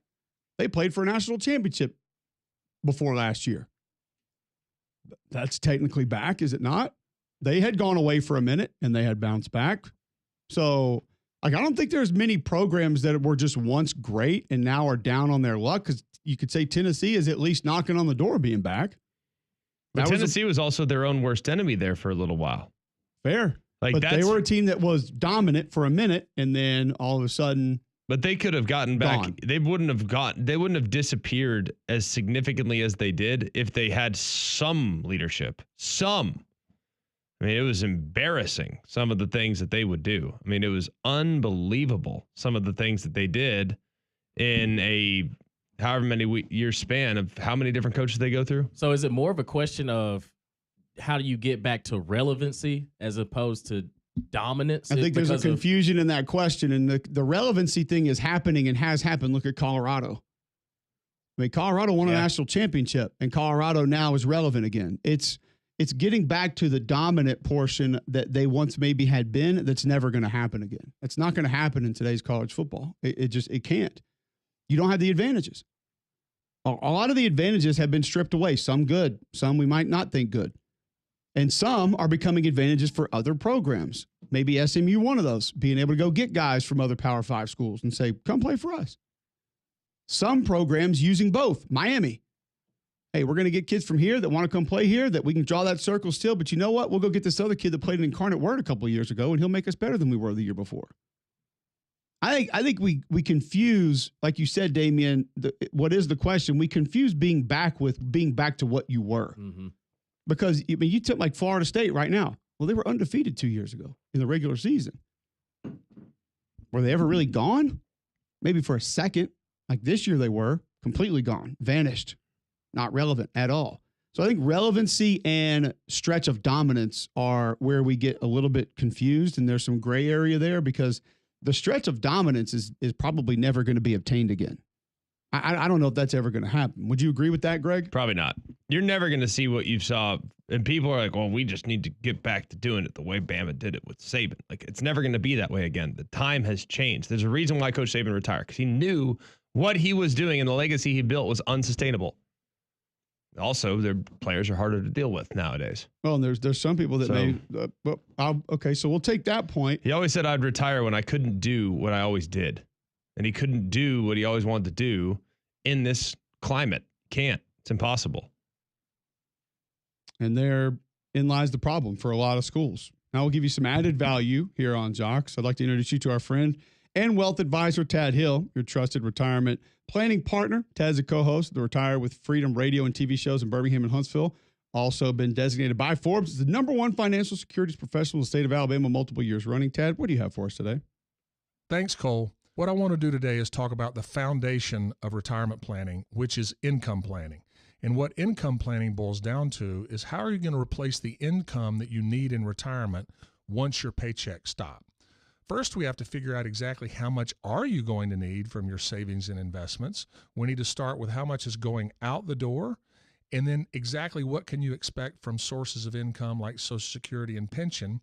And then the conversation shifts to what are the strategies that you can employ to ensure that you don't run out of income in retirement. All of these are things that we cover in detail in our Retire with Freedom course that we teach in our office on Valleydale Road. If you would like to get signed up for that, text JOX, J-O-X, to 205-988-0006. That's 988-0006. This is a paid placement. Investment advisory services are made available through AE Wealth Management. For more information about Forbes rankings, visit Forbes.com.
If you've been thinking about building that dream home or major remodel but have been waiting for the right time, that time is now with Dabney Home Builders. With more than 20 years experience with custom home building, you can trust Dustin and his skilled team to build that perfect custom home. Specializing in homes on Smith Lake, Lake Tuscaloosa, as well as over the mountain areas. For more information, visit DABNEYHomebuilders.com. That's DabneyHomebuilders.com.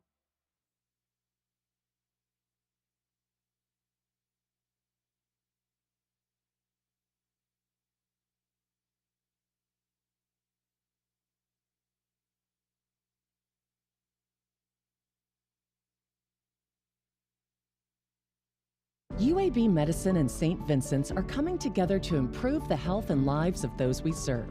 With cutting-edge technology and personalized, compassionate care, we're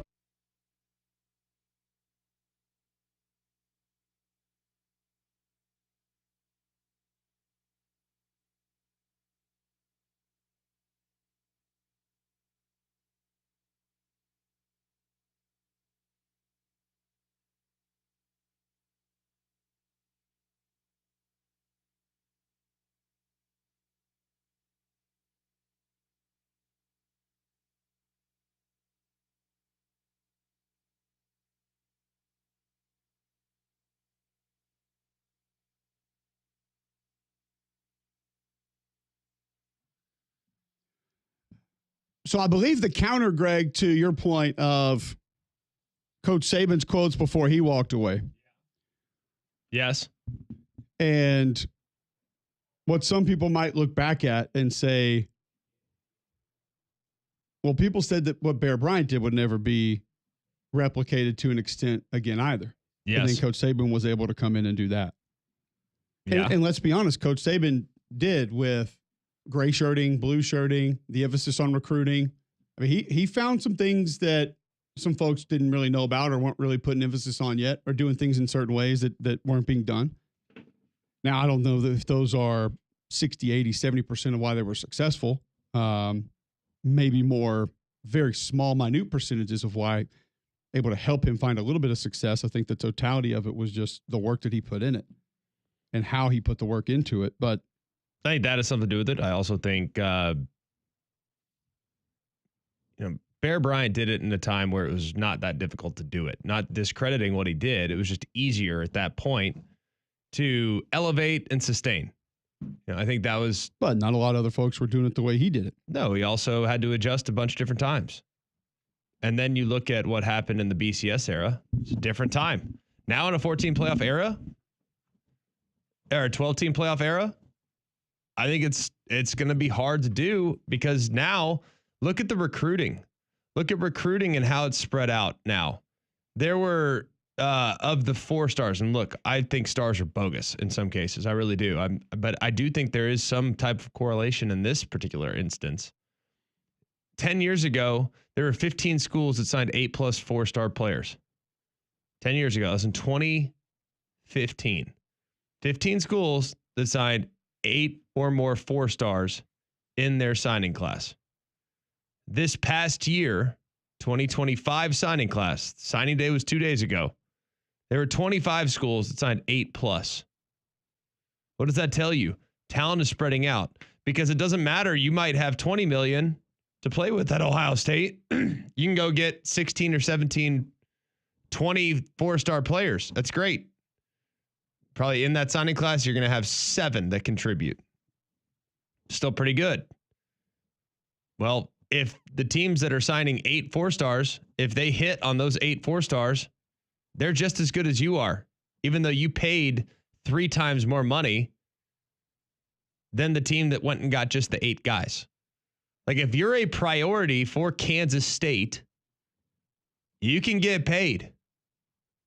They might not be able to get as many of you, but they can get a handful.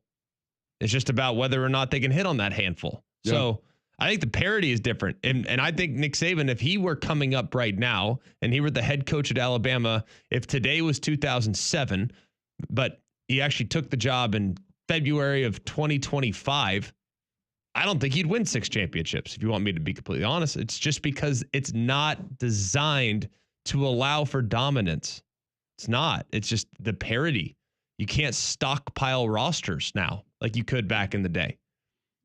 It's just harder. Just the playoff structure itself. It's harder. I mean, it's just harder. There are going to be upsets. There are going to be games that happen that don't go. When we think about how shocked we were at some of the great Saban teams that lost later in the season or maybe even in the postseason, you're not going to have more opportunities for that. Doesn't mean it automatically takes place, but there are going to be more better teams that are at least going to have the chance to be better than you on that individual night, and something crazy can happen. We told you we'd give you a prop every segment of the show. Would you feel better about a wager on the Chiefs or the Eagles winning from behind in this game? Chiefs. You would get plus 30 for yes or minus 170 for no. If you wanted to go with the Eagles there, you'd get plus 175 or minus 260 for no, plus 175 for yes. But I'm with John. If there were a team that I think wins this game that did once trail, it would be Kansas City. That's the direction I would go. I don't know if anyone could justifiably pick the Eagles in that scenario. I was hoping for a moment you would say, I don't think anyone will win from behind in this game. Yeah, well, that'd be, I mean, if you go wire to wire, it's kind of a drag, but hopefully there's a little drama. I think there will be. I think there will be too. I think it'll be probably a better game. Will Saquon Barkley record a run of 50 yards or more in this game? What are the odds on that? Not a touchdown run, just a run. Well, he's had, I think, 11 50-yard runs this year. Plus 180 for yes, minus 275 for no. Ooh. A lot more to get to in the next hour right here on Jocks 94.5.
talking advantages in today's college football, what's going to happen, how it's going to happen.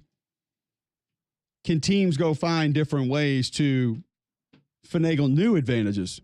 Super Bowl also coming up this weekend, Sunday, 5:30 on Fox, 15-2 Kansas City, 14-3 Philadelphia. How will you watch it? We asked that question a little bit earlier in the show. Some interesting answers from different folks also on just iSize88 responds in, I'm reading a book. Nothing wrong with the reading. Don't know if a lot of folks taking that strategy into Super Bowl Sunday around 5:30. But hey, It's like a playbook educate or something? yourself. Or like an actual book. Like an actual book. Ah. Oh. Each their own. That's different. Trucker of Truth tweets, and I usually do more productive things than listen to Mac and Cube the morning after for the summary. We appreciate that. But it is a Super Bowl. So some folks... The Super Bowl. I mean, listen, I questioned people not watching the national championship game. Skip it Right. this one. Like, didn't think the Super Bowl would be in this. I mean, I thought there were a lot of reasons There's to watch. reruns of Cops. Andy Griffith show. Certain people, that's where they say they'll go. Saw a video during the break of Shannon Sharp telling Sterling Sharp that he was going to be inducted to the Hall of Fame. We love those videos of guys finding out that they're going to go into the Hall of Fame. Your class for this year will be Antonio Gates, Eric Allen, Jared Allen, and Sterling Sharp. It's the smallest class since 2015, which also means no Luke Kuechly, no Adam Vinatieri, no Eli Manning. I think the case against Eli Manning probably a little bit easier than Vinatieri and Kuechly. Now, listen, we don't really prop up kickers very much on this show, but I figured if there was a guy, maybe all time, who deserved to be in at that spot, Greg, Vinatieri would have been one that I thought easily would have been a first ballot Hall of Famer. He will not be, however, as he does not get in his first chance. Well, first ballot Hall of Famer is, to me, that's like a really difficult thing to justify putting a kicker in as a first ballot Hall of Famer. Sorry, I just can't. I can't do it. There's no disrespect. The first ballot Hall of Famer is reserved for like the greatest of all time, like the greatest players, physical football players of all time, the baddest men on the planet. Sorry, kicker just doesn't do it for me. It's no disrespect. You don't play the sport. You don't. I'm sorry, you don't play the sport. You're not on some disrespect. Let's right. just Like, clarify. yeah, that was okay. Real disrespectful. What you say is not fake. It's not untrue. It's ask a kicker if they're a football player. Are they a football player or are they a kicker? More disrespectful that Vinatieri isn't in yet, but Gostowski got in on first ballot? I'll sort of go in a little bit of a different direction here. I think the whole first ballot, second ballot, third ballot is dumb. Why? Because if you are a Hall of Famer and you are of that caliber to have your bust in Canton, then you should just be in. Why should you be punished versus others as to having to wait to get in? If you are on that level, then you just should deserve to be in. This whole propping other individuals up or puffing your chest out because you voted for one this time, but not that time or the next time, or you'll have to make him wait like that. If you're a Hall of Famer in my eyes, you're a Hall of Famer. Having to wait to be a Hall of Famer, I don't understand what it does. Well, you never have to wait for your dental care. It's because Family Dental has you taken care of. The urgent care officer, you can be seen the same day. They're in 5 locations to make it easy on you. Hoover, Fultondale, Homewood, Alabaster, and now open in Trustful. They can get you in. They can get you taken care of. Friday and Saturday appointments are also available, so call them today at 874-9605. That's Family Dental, 874-9605. You mad? No, that was a great job by you, by the way. I did not know if that was you just didn't like the direction that I was going. You were trying to shut it down. I wasn't. No, I liked where you're going. I wanted to squeeze one in there. Send it. There we go. I understand what you're saying. It's like a binary test. Are you in or are you not? Sure. By the way, you have to have more than 80% of the vote to get in. So it means the players that we mentioned did not have that. And to Cole's point, I'm fine with most of these people don't remember that they were first ballot, whatever. People bring it up maybe from time to time, but very few people remember, oh, Terry Bradshaw, oh, he was a fourth ballot Hall of Fame. No. Maybe a couple of people throw, oh, yeah, it was the first ballot. But overall, the fact that it's Hall of Famer. You're in or you're not. It's a binary evaluation. I get that, but first ballot's better. Well, you can say it or what you want. It's kind of like this. It's like, well, I have a bunch of really good memberships. I'm a member at Pine Valley. I'm, a member at Cypress Point. I'm a member at Seminole. Well, those are great memberships. Are you a member at Augusta? No. All right. Well, Augusta's better. You know what I mean? It's like that. Those are all accomplished. You're an accomplished, person in the golf world if you have memberships at all those places, but you don't have Augusta. So it's better. You know what I mean? You're a billionaire. All right. Everyone's a billionaire. It's great. But not everyone's Elon Musk. No disrespect, but Elon Musk kind of in his own world. So is Jeff Bezos. And so is, whoever and Bill Gates, whatever the next guy is. Like, there is a differentiator. You can be super successful and have achieved great things in your career, professionally, what have you, but there is another tier. It goes up. Oh, well, some people are the greatest broadcasters ever. Well, cool. Have you ever done a Super Bowl? No. All right. Well, Super Bowl's better. You know what I mean? Like, Greg, I assume you graduated from Alabama, correct? Yes. Okay. Did you graduate With cum honors? laude? Did you graduate magna cum laude? What's the Summa cum highest laude? one? I think magna. Oops. A national champion. I graduated with a Saying, natty that's- and Yeah. a magna. Yeah. A natty Well, cum I mean, If you ask me, you could graduate from Auburn and have anything added to it. What would it be? It would have been national champion. but there are people that point out the fact that, Much yes, more I graduated. attainable than summa cum laude for me. I graduated magna cum laude. Or Correct. most people just like, I graduated. But yeah, there are some people that throw it out there, and yeah, it's a point of emphasis for some, but for the most part, most people just like, I graduated. And another example, like, oh, you're a doctor. Oh, yeah. that's cool. Dr. Jill Biden. That's great. But do you an MD? No, I'm PhD. Oh, okay. Different. It's kind of meteorologist. Also, awesome. Like, PhD is great. PharmD is great. Those are great. It's a doctorate of something that matters. Yeah. You're not a doctor. Like, you're an MD. MD is a doctor. You're a PhD. Different. Still great. But there's another layer to it, another level to it. Okay, but whatever one you obtained there, you are that when you obtain it. There's no, well, you can be a doctor next year, even though you've graduated the necessary requirements to be that. But you're you trying to differentiate. You finish your doctorate, whatever it takes to Tret. become a doctor. They don't, that university does not say, cool, we're not going to give this to you until next year. Or you're going to have to wait 3 years till you can do that because you didn't do it as well as everybody else. Yeah, well, sorry. Makes sense to me. Vinatieri, First ballot is a differentiator. Vinatieri retired as the league's all-time leader in career field goals made, 599, and points, 2,673. 56 career postseason field goals, the league's best as well. Okay. And then obviously the kick in the snow, who a lot of people say potentially greatest field goal ever made, and Here two we go. last-second makes in Super Bowl wins. Oh, gosh. Here we Won 4 Super Bowls. I'm not the one that stands at a podium and pounds it for kickers, but if there was a guy at that position, and it is still a position on the team. Correct. Perhaps maybe this is where Now, if you're having some taking Greg's disagreement. approach here and going full Neanderthal and just say no kicker should ever be first ballot Hall of Fame. I'm sorry, I'm taking that approach. That does not make me a Neanderthal. Fine. I'm cool with it. Especially when we have one already. But I'm just saying, I'm not going against what you're saying. I'm going against the thought process of that guy's a Hall of Famer. Not this year, he's not. Right. When? Next year. When? 5 years. Why? Make him wait. What? Well, if you're only allowed to You're vote, in or you're out. That's my opinion. if we're There's only no allowed to vote, is a couple Antonio people Gates in, a Hall of Famer? Yeah, we played basketball in college. We should make him wait 3 years. What? Like, what are we doing? If you're a Hall of Famer, you're a Hall of Famer. Okay, let me ask you this. What changes your mind next year? Is Vinatieri better next year? Who else is on the Is he ballot? better next year? Who else is on the It ballot? doesn't matter. Is he a Hall of Famer or not? I don't disagree, but who else is on the ballot? Because Next, if you have a quota, you have to hit just 4 people can get votes this year. You are dependent on who else is on the ballot.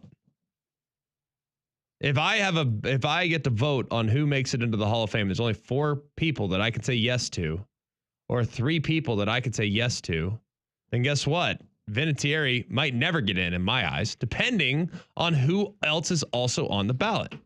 Next year's first eligibilities will be Drew Brees, Larry Fitzgerald, Jason Witten. and Frank Larry Gore. Fitzgerald's in. Damn. Yeah, he's in. Fitz is in first ballot, lock. I think Drew Brees should be in. Witten's probably in first ballot. I don't know if Brees will be in first ballot. Why would he not? Because I just said that Witten. Because he tore up his shoulder. We're going to make him wait. No, He screwed Miami. Let's make him white. doing? because he's a system guy. Oh God, He is. a successful system.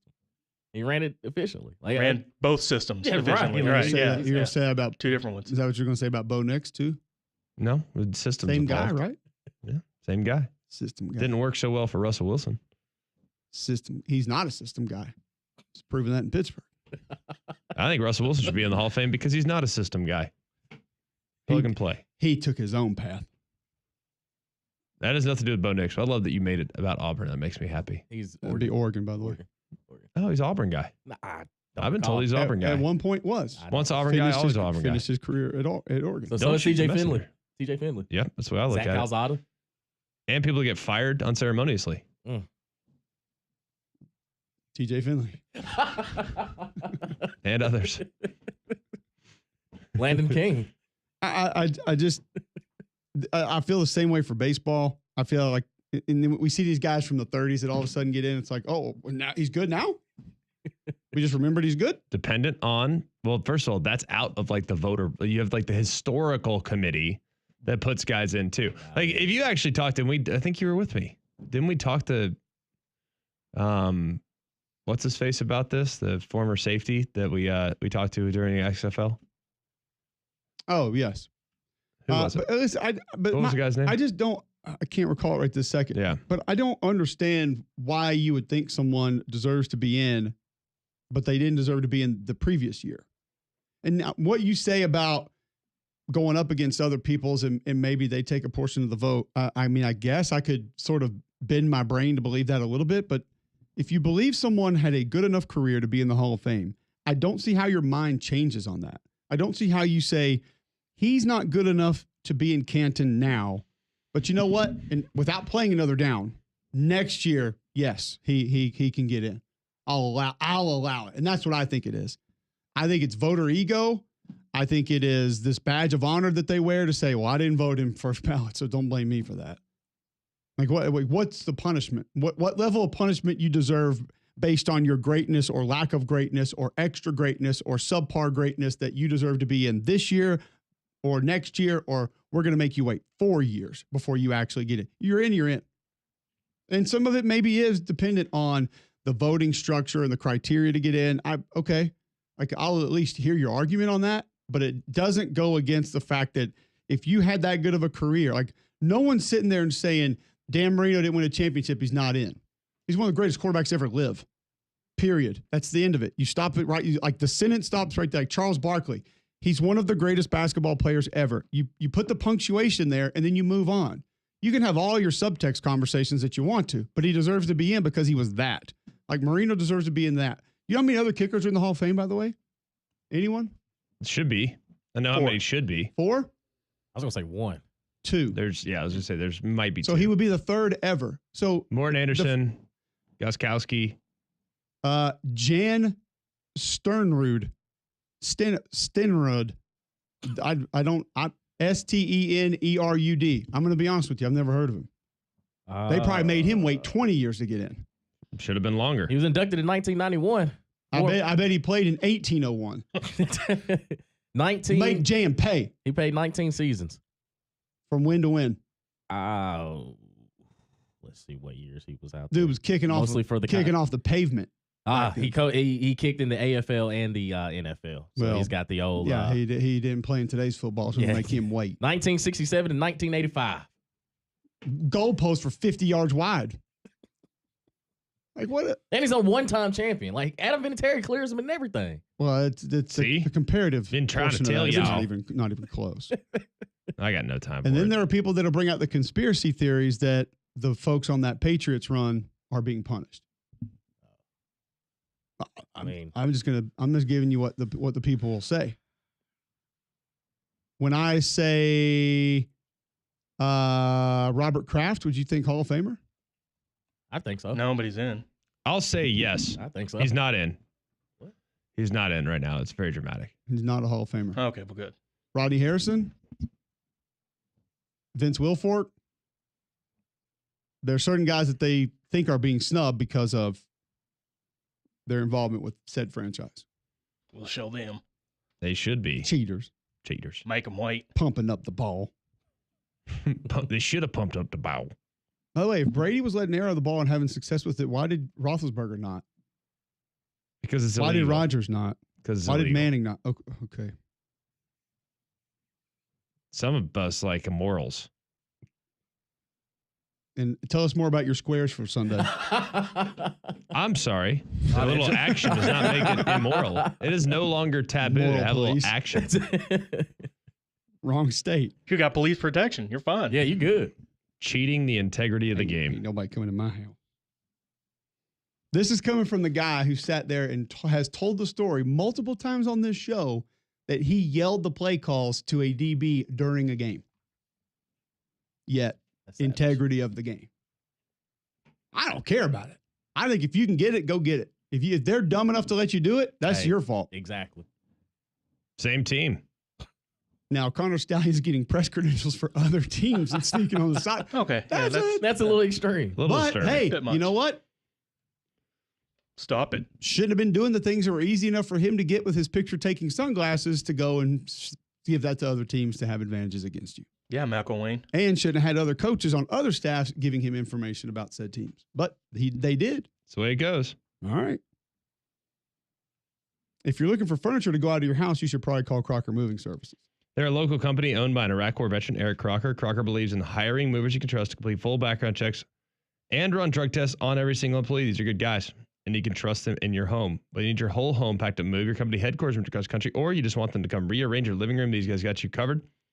They also do deliveries for furniture that you've purchased and need to get to your home. So call or visit them online today for a free quote. The website's crockermovingservices.com. That's crockermovingservices.com. Support your veterans by choosing Crocker Moving Services for your next move. I have one more how can this happen from last night's NFL awards. I will tell you what that is, who is involved with it, and ask the question, why does that take place? Next on McElroy and Cubelic in the morning.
prop for the segment.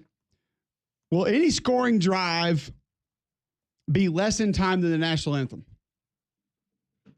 Anthem, what? Usually around the 2-minute mark, somewhere just under. The right over-under above. for this one is, I think, 2 minutes. 2 minutes? Saw somewhere that it averages like 155. Since like, that's a pretty quick drive. yeah. Saquon. That's why Saquon first I'd play. lean yes. I might say no. If it's about 2 minutes, I'd lean yes. Greg? I'm going to say no. Why not? Here's an interesting one right here. By the way, your odds on that one. Yes, minus 300, no, plus 200. Also Super Bowl prop. Will the 2-minute warning hit exactly at 2 minutes? Yes, plus 400, no, minus 750. This is also, speaking of Hall of Fame voting room, this is a room that I want to be in. That people sit around and be like, all right, what can we steal people's money on this year? Legit. I think it's amazing that people do it.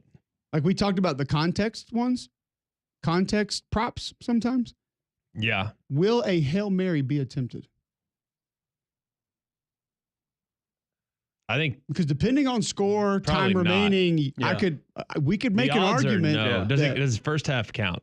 There's like an end of half. Just says Yeah, at Hail any Mary. point. Once right, again, yeah. context, it says, will a Hail Mary be attempted? What if you're on the plus 30-yard line or plus 40-yard line? Is that considered a Hail again, Mary? That's why I'm That's where he's asking going. context. Like I'm telling you, some of these you just just can't throwing the touch. ball into the end zone, considered a Hail Mary? I don't You can't touch it. necessarily know. Can't do it. I do like that one, though. Will a 2-minute warning hit exactly at 2 minutes? I tend to say no. Yeah, I don't. Right. I will say yes. Okay. You'd be plus 400 there. We would be minus 750. My B, I'm rich now. Pot $1 bet. You are a sports Pays me book. for. That's how that happens. Here's a good Can one I for bet you. on with- my own book? Yes. You can steal your own money. With pretty big odds here, will a quarterback record a tackle? No. No, Lord, no. It's minus 5,000. No. You think Jalen Hurts can make a tackle? I mean, he would, but I don't. Hopefully, he doesn't turn the ball Hopefully, could be over. a hopefully it's a fumble better thing, effort. yeah. It Than could be the- a fumble. Hopefully it's better effort than one Milrow gave against Oklahoma. Come on, Greg. Oh, Ooh, boy. out of nowhere. Greg, I'm sorry. come on. That play will just live in infamy. Bro. for me forever. You saw what happened to Jared Goff when he tried to make a tackle. Yes would be plus 1,000, by the way. Oh yeah, that's You think they're gonna let Long Patrick Mahomes shot. make a tackle? Sometimes you have to, Damian. Man, Pacheco coughs it up and somebody scoops, and I mean, you better get They're it. calling and this- he has to be the one. Not to tackle everybody him. Right. goes Way too much, Ronaldo yeah. on the sideline over there. like Will the game be tied again after 0-0? Yes. Plus 150. Really? No, minus 200. Yes, it's Not plus. very. Wow. You're not getting really big odds on that one Oof. either way. hey, was you getting a little? Yeah. That, Will either team go, this? I feel like this is easy money right here. Will either team go for it on 4th down inside their own 30? Yes, plus 200. No, minus 300. On 30. Well, no, inside. I don't think you inside the- would. I don't inside think you the- would in the inside the Super 30. Bowl. Sorry. I wonder what the odds would be like on that in the regular season. In the Super Right. Bowl, it feels a lot less likely. Here's Inside one that the I 30? feel like you would be confident in that could go against you really quick. But this would be dependent on certain things. And actually, a question you asked a moment ago would come into play. How many kneel downs will there be? Over, under, yeah, I saw that 1.5. one earlier. Yeah. I feel like it's easy to sit there and go, oh, they're not going to kneel it twice. Yeah. No. Then you get a in the halftime half, kneel. Yeah. exactly. You get one. Yeah. Oh yeah. Mm. I over feels like it. You can also kneel it twice. It happens a lot. Yeah. Oh, no, What not are saying the it doesn't odds? happen, What's but the juice on it? It's I actually don't have those odds in front of me. Sorry. Golly, do you have anything? No, nothing to offer this show at all. Literally. So monotone. Surprised y'all let me come So back. dang monotone. So monotone. Comes back talking about kickers. Seriously, trying to Like, get no, you- Vinatieri in the Hall of Fame. What's wrong with you? Players shown first with next gen stat graphics. Oh, okay. Now, here's one that we always talk about, like when Beyonce over under this, like she's in full control of that. Why would she not go put Right. Yeah. $50,000 on that? Exactly. Like if you're the graphics guy in the truck, Just force feed it like, hey, hey, I got Really? one. Trey Smith, go. Dial Just up. hit up the group 124, chat. 124, 124. Trey Smith go plus over to- 10,000. Go over to Circus and put $150,000 on Xavier Worthy. His next name gen. is Greg McElroy. He's a sports book. Trust me. Hit this up. Put all the money on that one. Just no next Producer gen. sitting there going, "Give me the next gen on Saquon." We don't Can't do have it. I can't find it. I'll get it Computer's for you. stuck. Efforting. Systems down. Where did it go? I know we built it. I don't see it. Kareem Hunt. God, next gen on him now. Go with it. Done. So there are just a couple of props That's coming from the wild. game. Yeah. Who cares? Vegas. We mentioned Vegas don't know. We mentioned in our previous segment the stupidity in which someone would vote someone into the Hall of Fame one year, but not the next year, or not the first year, but then the next year. NFL awards last night. Josh Allen picks up your MVP. He's the first player not to be first team All Pro and get MVP in the last 21 years. Here we go. I'm just giving you factual information that goes along with him winning the MVP. Here we go.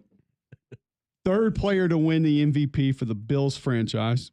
Would you like to take a guess at the other two? Jim Kelly. And Orenthal James Simpson. Yeah, OJ. One. Thurman Thomas? Yes. Your first Barry was better. You're voting 383 to 362 overall. First place votes 27 to 23. That is not what I have any issue with, nor that I care about whatsoever. But answer me this. That's what you think. How can Josh Allen win the most valuable player award, yet Saquon Barkley can win offensive player of the year? I'm not sure I understand. A player on offense has been voted But it best doesn't- player in league. Doesn't Another matter. player on offense has been voted best player on offense. You know why? Please explain to me. You understand I don't why. understand it. I told you, I led into the break. I will give you something that adds extra stupidity why to doesn't what the Hall of Fame voting does. Why And doesn't now the I'm presenting Maxwell- you with offensive player winning most valuable player, aka best player in league. Different offensive player winning offensive player of the league, aka best player on offense. Why doesn't Please the explain. Maxwell? Why doesn't Please the, explain. Why doesn't the Maxwell award? They which- let newspaper writers vote on those. I don't care. Why about doesn't the those. Maxwell award and the Heisman Trophy go to the same person every year? Different people vote for it. I don't think they have different people voting for these, by the way. I think same people vote for these. Just go ahead and admit now that MVP not eligible to win these awards. Why don't you just add clarity to it and say, oh, by the way, whoever wins the MVP is not going to be eligible for O&D POY. Just admit it. Why not just say it? I'm the only one that sees the ridiculousness in this. I think that it's nice to have different players that can win different things. Correct. That doesn't we bother want to me. award more players, more Participation things. awards, There you baby. go. Yes. Here we go. We're here for it. Yep. Well, we've taken a turn. So Well, I mean, we're putting kickers in the Hall of Fame now. Might as well as The acknowledge greatest, what the it is. greatest kicker. two, The greatest kicker. only two, Not now. Yeah, they One Let's did. from the- acknowledge one where from we're the going as a 1800s. society. only two are in. Acknowledge where we're going as a society. That now kickers can be in the Hall of Fame for football. Kickers, aren't there three phases of the game, Greg? Are there not? I think Steve Tasker's in too. Is he not? I think Ray Guy is in too. I actually don't know if Ray Guy is in. I feel like that was like a very controversial thing. There was never a punter put in the Hall of Fame. Damien, the guy you looked up earlier, was he a punter? I don't know. Oh boy, let me see. Luke Rose is in, I believe. Oh, Lou Groza? He's a kicker. Ray Guy. Oh, Steve Tasker not in the Hall of Fame. Buffalo Bills Wall of Fame. okay. Well, what more could you ask for? More than I'm going to get. Pro Football Hall of Fame. Ray Guy isn't it? Is in what year was he put in? Ray Guy, class of 2014. Better late than never. That's been a tough ballot. So now we're separating kickers and punters. Is there a snapper that's in? Is there one? God, if there is, I will literally jump off a cliff. Oh boy. Ugh. Greg, hold your breath. No, you're good. You're good. We're good. No. No, I knew there wouldn't be. How many punters are in? I think one. There's one more than there One should Sean many, dang Landeta's it. not in. One too many, dang it. There are just one. Right guy. No Reggie Roby. Nope. Remember the day when we were naming punters on the show? Yeah. George all those Blanda. people were tweeting in like 52 George Blanda punters. used to you kick. looked them up. George you Blanda. looked them up. Who? No, the people who were tweeting in like 11 punter names. Oh yeah. No one believes you. I like this. I like this designation. QB/contributor. Jimmy Conzelman. Hell yeah. What'd he do? Contributed to what? The team? There we go. There's a lot of contributors. Like That's who? what I'm talking about. Any notable? Don't John let Madden. anybody in. Did Ray Guy get in before or after they named an award? Basically, just owners. All these guys Ray are Guy made owners. 7 Pro Bowls. Yeah, you did. He's Bill the best punter of Polian. all time. Pete Rozelle. How long are we going to still use Pro Bowls for Meaning, a part of celebrating a I player? mean, Drake May got in this year, so it's about done. Exactly. And I think we Ray can- Guy got in 14 years after the award was named after him. That was the moment that you were Mhm. done with it when Drake May got in. No, this was the final nail in the coffin. He's just using a current example Gotcha. as to why it's a little bit problematic. Let All right. alone the games that are, the One other. games. I'm so confused. What is this? I've never seen that before. Super Bowl prop for you. Ready? I'm ready. Which will be higher? Total points scored, since we're talking kickers. Uh-huh. Longest field goal made. Ooh. Before we answer that, It isn't a dome, so I would lean field goal there. Right. hang on a second. So this person I'm went trying in to as buy a- time while you figure out whatever it is you're I've looking got it at right here. because it feels very confusing. All right, so there is a guy named Bill Willis that was put in as a D lineman and as a MG. What do you think is a MG? What position do you think that is? Massive guard. I was thinking like middle guard or something like that. I don't know. I mean, is that something before a nose guard? I really don't know. I assumed it was multi-Grammy because he's Lager saying "Lean on Me," "Lovely Day." No, that's Bill Weathers. That's what he said. No, Willis. I do think it's middle guard. I think it's Middle guard, it's got to be it, but I don't know. No, Is it that says, on yeah. offense or defense? William. what's his other Carnett. position? D line. Yeah, middle guard. I think was the old school D tackle, basically. But it already has D line. It has D line / MG, middle guard. That's what he was referenced as before the actual D line phrase came around. I think Yeah, it was. Yeah. there's a couple of those out there. Actually, you could Middle we guard. we had a game on here in studio one day. 5-2 defense. Yeah. All yeah, right. and the guy was an MG Love that. All right. OG. instead What does of that stand your for? millennial great instead of original Millennial great. grade. Got I'm that. sorry. I just can't. I just struggle with the Hall of Fame.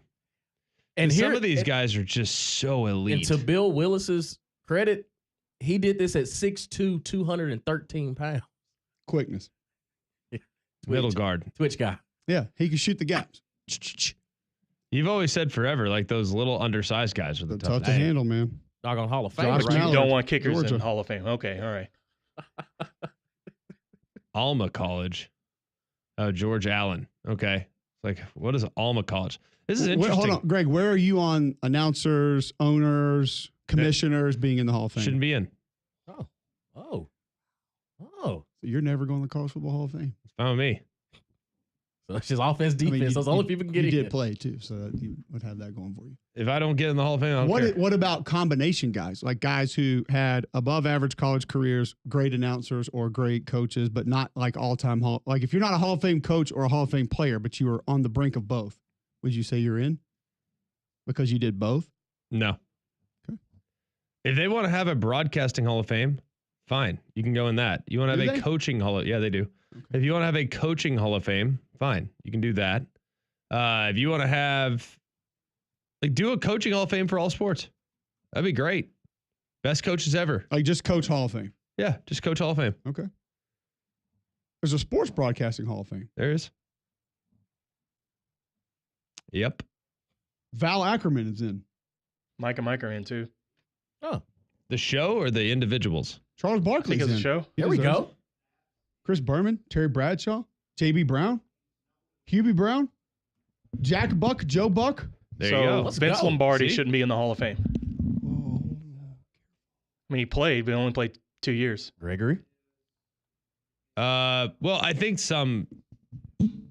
considering every broadcaster in the world tries to sound like Vin Scully, considering he's like the standard with how we consume sports now for baseball. Yeah, I think he's probably. All right, allowed what about to be in. Lombardi? Vince Lombardi? Yeah. Yeah. Yes. He should be in the Hall of Fame, Yes. even though he didn't. I mean, he played 2 years, but that's it. That's the thing, though. It's like Joe Namath. Should he be in the Hall of Fame? He had 50 more interceptions than touchdowns. Yes. Why? Because he was the first player that understood the importance of marketing. And he Whoa, what brought does that have to do with the Hall of Fame? because he brought a sense he was important to the sport. He made the sport consumable in more than just the diehard sports fans at that time. He became a tremendously important ambassador for the sport. A contributor, you would say. So I think not necessarily a contributor. I mean, he also played, right? But is he among the top 5, 10, 15, 20 quarterbacks of all time? No. Top 40 quarterbacks of all time? Maybe. I don't know. I don't have a list. I don't have a running list. But I do know as far as how important he was in making the NFL what it is today, there are few players in the history of the sport that have elevated the NFL like Joe Namath did. Totally random name in the Sports Broadcasting Hall of Fame. You ready for this? Adam Vinatieri did not elevate the He's not sport in. as Not much in. as Joe That Namath. I can Okay. find. Yeah. No. Okay. Tony Petitti, For what? Okay. management. He's in the Hall of Fame? The Sports Broadcasting Hall of Fame. Correct. Dude, you should Sports Broadcasting Hall of Fame. I don't even know about that one, but you should look at the Basketball Hall of Fame. I mean, seriously, if you won 300 He games oversaw in height, programming and production, ran TV networks. Okay. Big MLB. He's a big part of TV there. Sport Broadcasting Hall of Fame started 2007. Oh, so it's fairly new. Okay. They start throwing people in. We missed him. We missed him. Like Bud Selig is in. There's a lot of these It's like guys Bud you Selig know should be though. in any Hall of Fame. Probably not. There's not many on The there. HGH Hall of Fame. Man. There's not a lot of on-air talent that's on there. Believe it or not, there's No Joe- less than you realize. No Joe Tessitore? No, yet? there's a lot in there though. He's still Not going. many. Like Dickie V is in. Oh, he's Chris active. Collingsworth is in. John Madden's in. Vince Scully, Pat Summerall, Craig Sager, Jack Whitaker is in. Raftery, Chris Mortensen, Musburger, Al Michaels, Keith Jackson. Jim Ernie McKay, Johnson. John- Andrea Kramer. John Madden, Vern Lundquist, Andrew Kramer, Leslie Visser. Yep. There's a bunch, but not like a ridiculous amount. No, it is a lot of other aspects of broadcasting. Speaking of television, I feel like it's time to update our off-season viewing. We will do that next on McElroy and Cubelic in the morning.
second best mid-market PD in America walking in there. Hang the banner. Number 2. Greg don't hang banners for second. Nope. Ryan Haney, Hall of Famer. I don't even hang banners for first. He is not in the Sports Broadcasting Hall of Fame, no. Right there on the edge. Is that Creed? God, no. Stone Temple Pilots, you uncultured swine. My fault. Love that. Terry Bradshaw in, though. Is there anything he Hubie can't Brown, do? Sports Broadcasting Hall of Fame. One day Greg McElroy will be in. Let's go. Yeah, I don't know about that. Moving on up. I don't think so. Speaking of the television and watching things, I wanted to update our off-season viewing a little bit because I've had a chance to catch a few things. Number one, the Vince McMahon documentary on Netflix that you guys referenced and suggested. I'm 2 episodes into that, and yes, you're right. It's really good. It's good. Really good. I did not think that there were things about the early days with his dad that I did not know, but there were actually multiple things that I was not aware of that he made us aware of. But yes, I think even if you're not a wrestling fan, it's worth a watch. Mm-hmm. It's really good. Then we moved to season 2 of a show that, I don't know, do you guys watch this show? Are you guys fans of it? I watched it the first season. I haven't seen it. I liked the first season. It was good. What's it called? Separation? Severance. Severance? Separation is what you're doing with it. I'm going to separate myself. Yeah, that's what you're doing with it. So Severance is on what? Apple TV Apple Plus? TV Yeah. Plus. Yeah.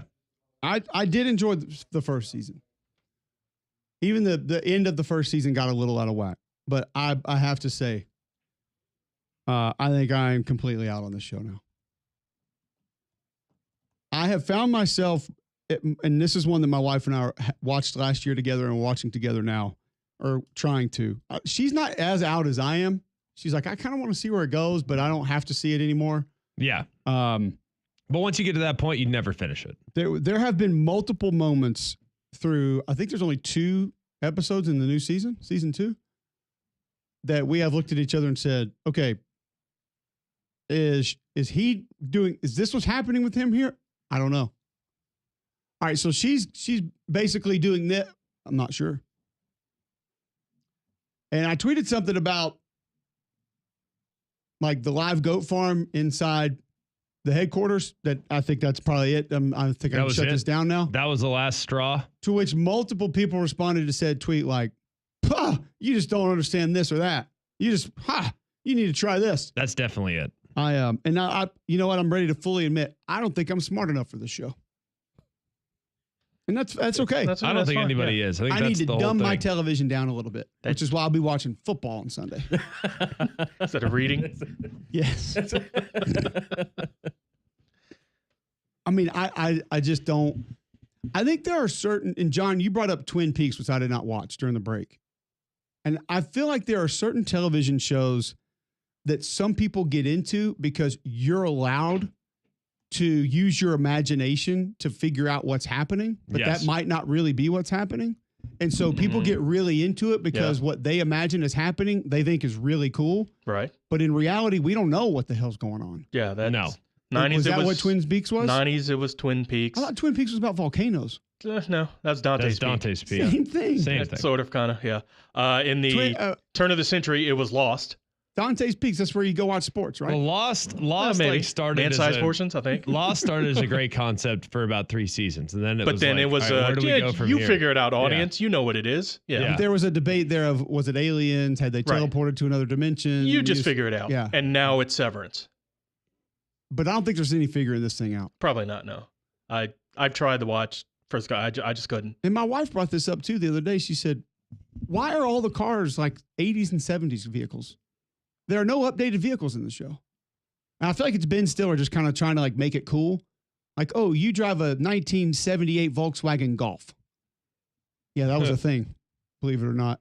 Like, I don't, why Is that what you drove? No, we had a Jetta. That's how I learned how to drive stick. I'd sneak out and take that thing out. And when you're on your own, you figure it out. You kind of have to, yeah.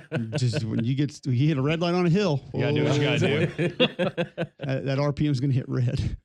You might screech those tires a little bit. But I think that has to be it. I think people want to put their connotation or their imagination needs to be what the show actually is, and so therefore they like the show. Like, I need a narrator with this show.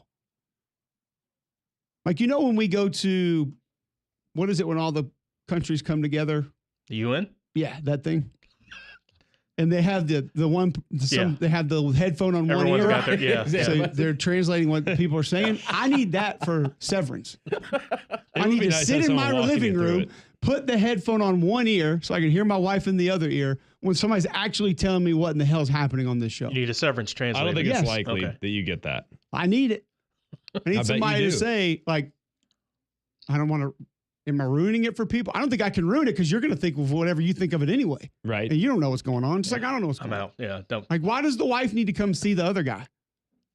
You got the guy at home, but you need to come see the fake guy at his fake work, Yes. and then nothing happens. Love the fake guy. And then real guy asks how it went. That seems kind of strange. I got to know what our circle of accomplishment is attempted to be here, because I don't. Now, watch this. I'm gonna get tweets from people that are like, "You just didn't realize that this and this was going on." You know what? You don't know Probably either. didn't.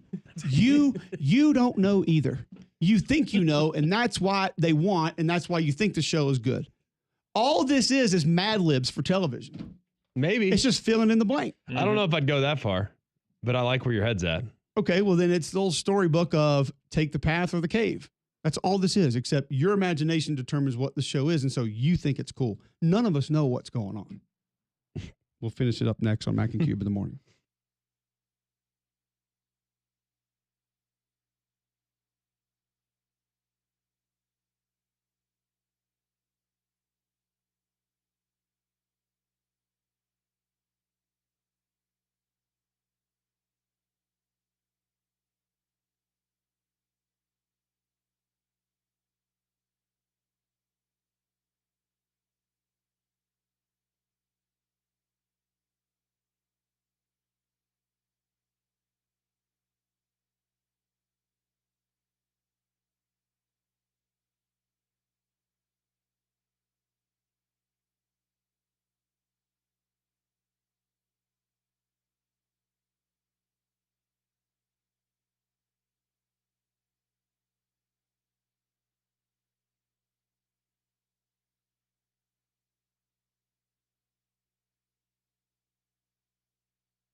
Next week, we will have the War Daddy Hall of Fame that we were discussing in the break. Number 6, Florida at number 1, Auburn, 3 p.m. Number 3, Alabama at Arkansas, 7:30 p.m., both on ESPN. Will that make somebody's Super Sofa game of the weekend? I feel like Super Bowl needs to be taken out. Obviously. Everybody agree with that? We good? I think that's fair. Sure. Yeah. Got it. Okay. Are you going to softball start? Super Sofa game of the weekend. John, brought to us by. It's brought to you by TD's Fine Furniture. The pre-President's Day sale is going on right now with markdowns throughout the store. They have 100,000 square feet of beautiful furniture ready to take home, plus 12 months, no interest financing at TD's Fine Furniture in Summerton. Yeah, I'm going to go number 6, Florida at number 1, Auburn in basketball. It feels like Auburn just has to do this again. It feels like it's been on repeat now for the last 3-4 weeks of a massive opponent on the schedule, and can they get through another one? 3 p.m., obviously, we've seen everybody camping out there in Auburn. The crowd's going to be incredible. On ESPN, that is my Super Sofa game of the week. That's a good one. I'll go to Alabama. The Crimson Tide heading to Arkansas. Teams kind of found themselves the last 3 and couple 6 weeks. in the SEC team. Yeah, Yeah, I know. And they've won 2 one. in a row. So I'm not sure if you've ever, seen what you consider to be a winning streak. So they've won 2 in a row, and they do look a little bit better in the process. Beat Texas on the road, beat Kentucky on the road. Now they come home. Welcome the 3rd-ranked Crimson Tide to town. Hopefully the Tide can go on the road and get it done. Super Sofa game of the weekend, 3 o'clock, ESPN. Sounds good. But we need something to watch before the Super Bowl. How about a little women's college basketball top 5 matchup with the SEC? The number 2 South Carolina Gamecocks taking on the Texas Longhorns. That game at 1 p.m. Need something to do before you get set for the Super Bowl. Give me South Carolina and Texas in women's college basketball for my Super Sofa game of the weekend. What time does it start? Full breakdown Monday from Damian. 1 o'clock. Better. There's our top 3. From 6 to 7. No, I'd take the other top 25 matchup in the SEC this weekend. Texas A&M traveling to Missouri, 2:30 on Saturday on the SEC Network. That's my Super Sofa game of the weekend. By the way, the pre-President's Day sale is going on now with markdowns throughout the store. They have 100,000 square feet of beautiful furniture ready to take home, plus 12 months, no interest financing at TD's Fine Furniture in Summerton. Final picks for the Super Bowl, which is the real TD's Fine Furniture Super Sofa game of the weekend. I'm not betting against Mahomes. I've told my kids this for the last couple of weeks now. I will take Kansas City. There are other reasons. Kelsey being one, Chris Jones being one, Karlaftis being one. I think they can find a way to get to the quarterback. Have to manage Q runs, though. But I will take Kansas City in a good one. I think it'll be a great game, competitive game. And I don't know if a defensive player will enter the end zone after a forced turnover, which you can get that minus 500 for yes, plus 300 for no. Ooh. But because could they force the turnover and then be tackled and then run into the end zone after the play?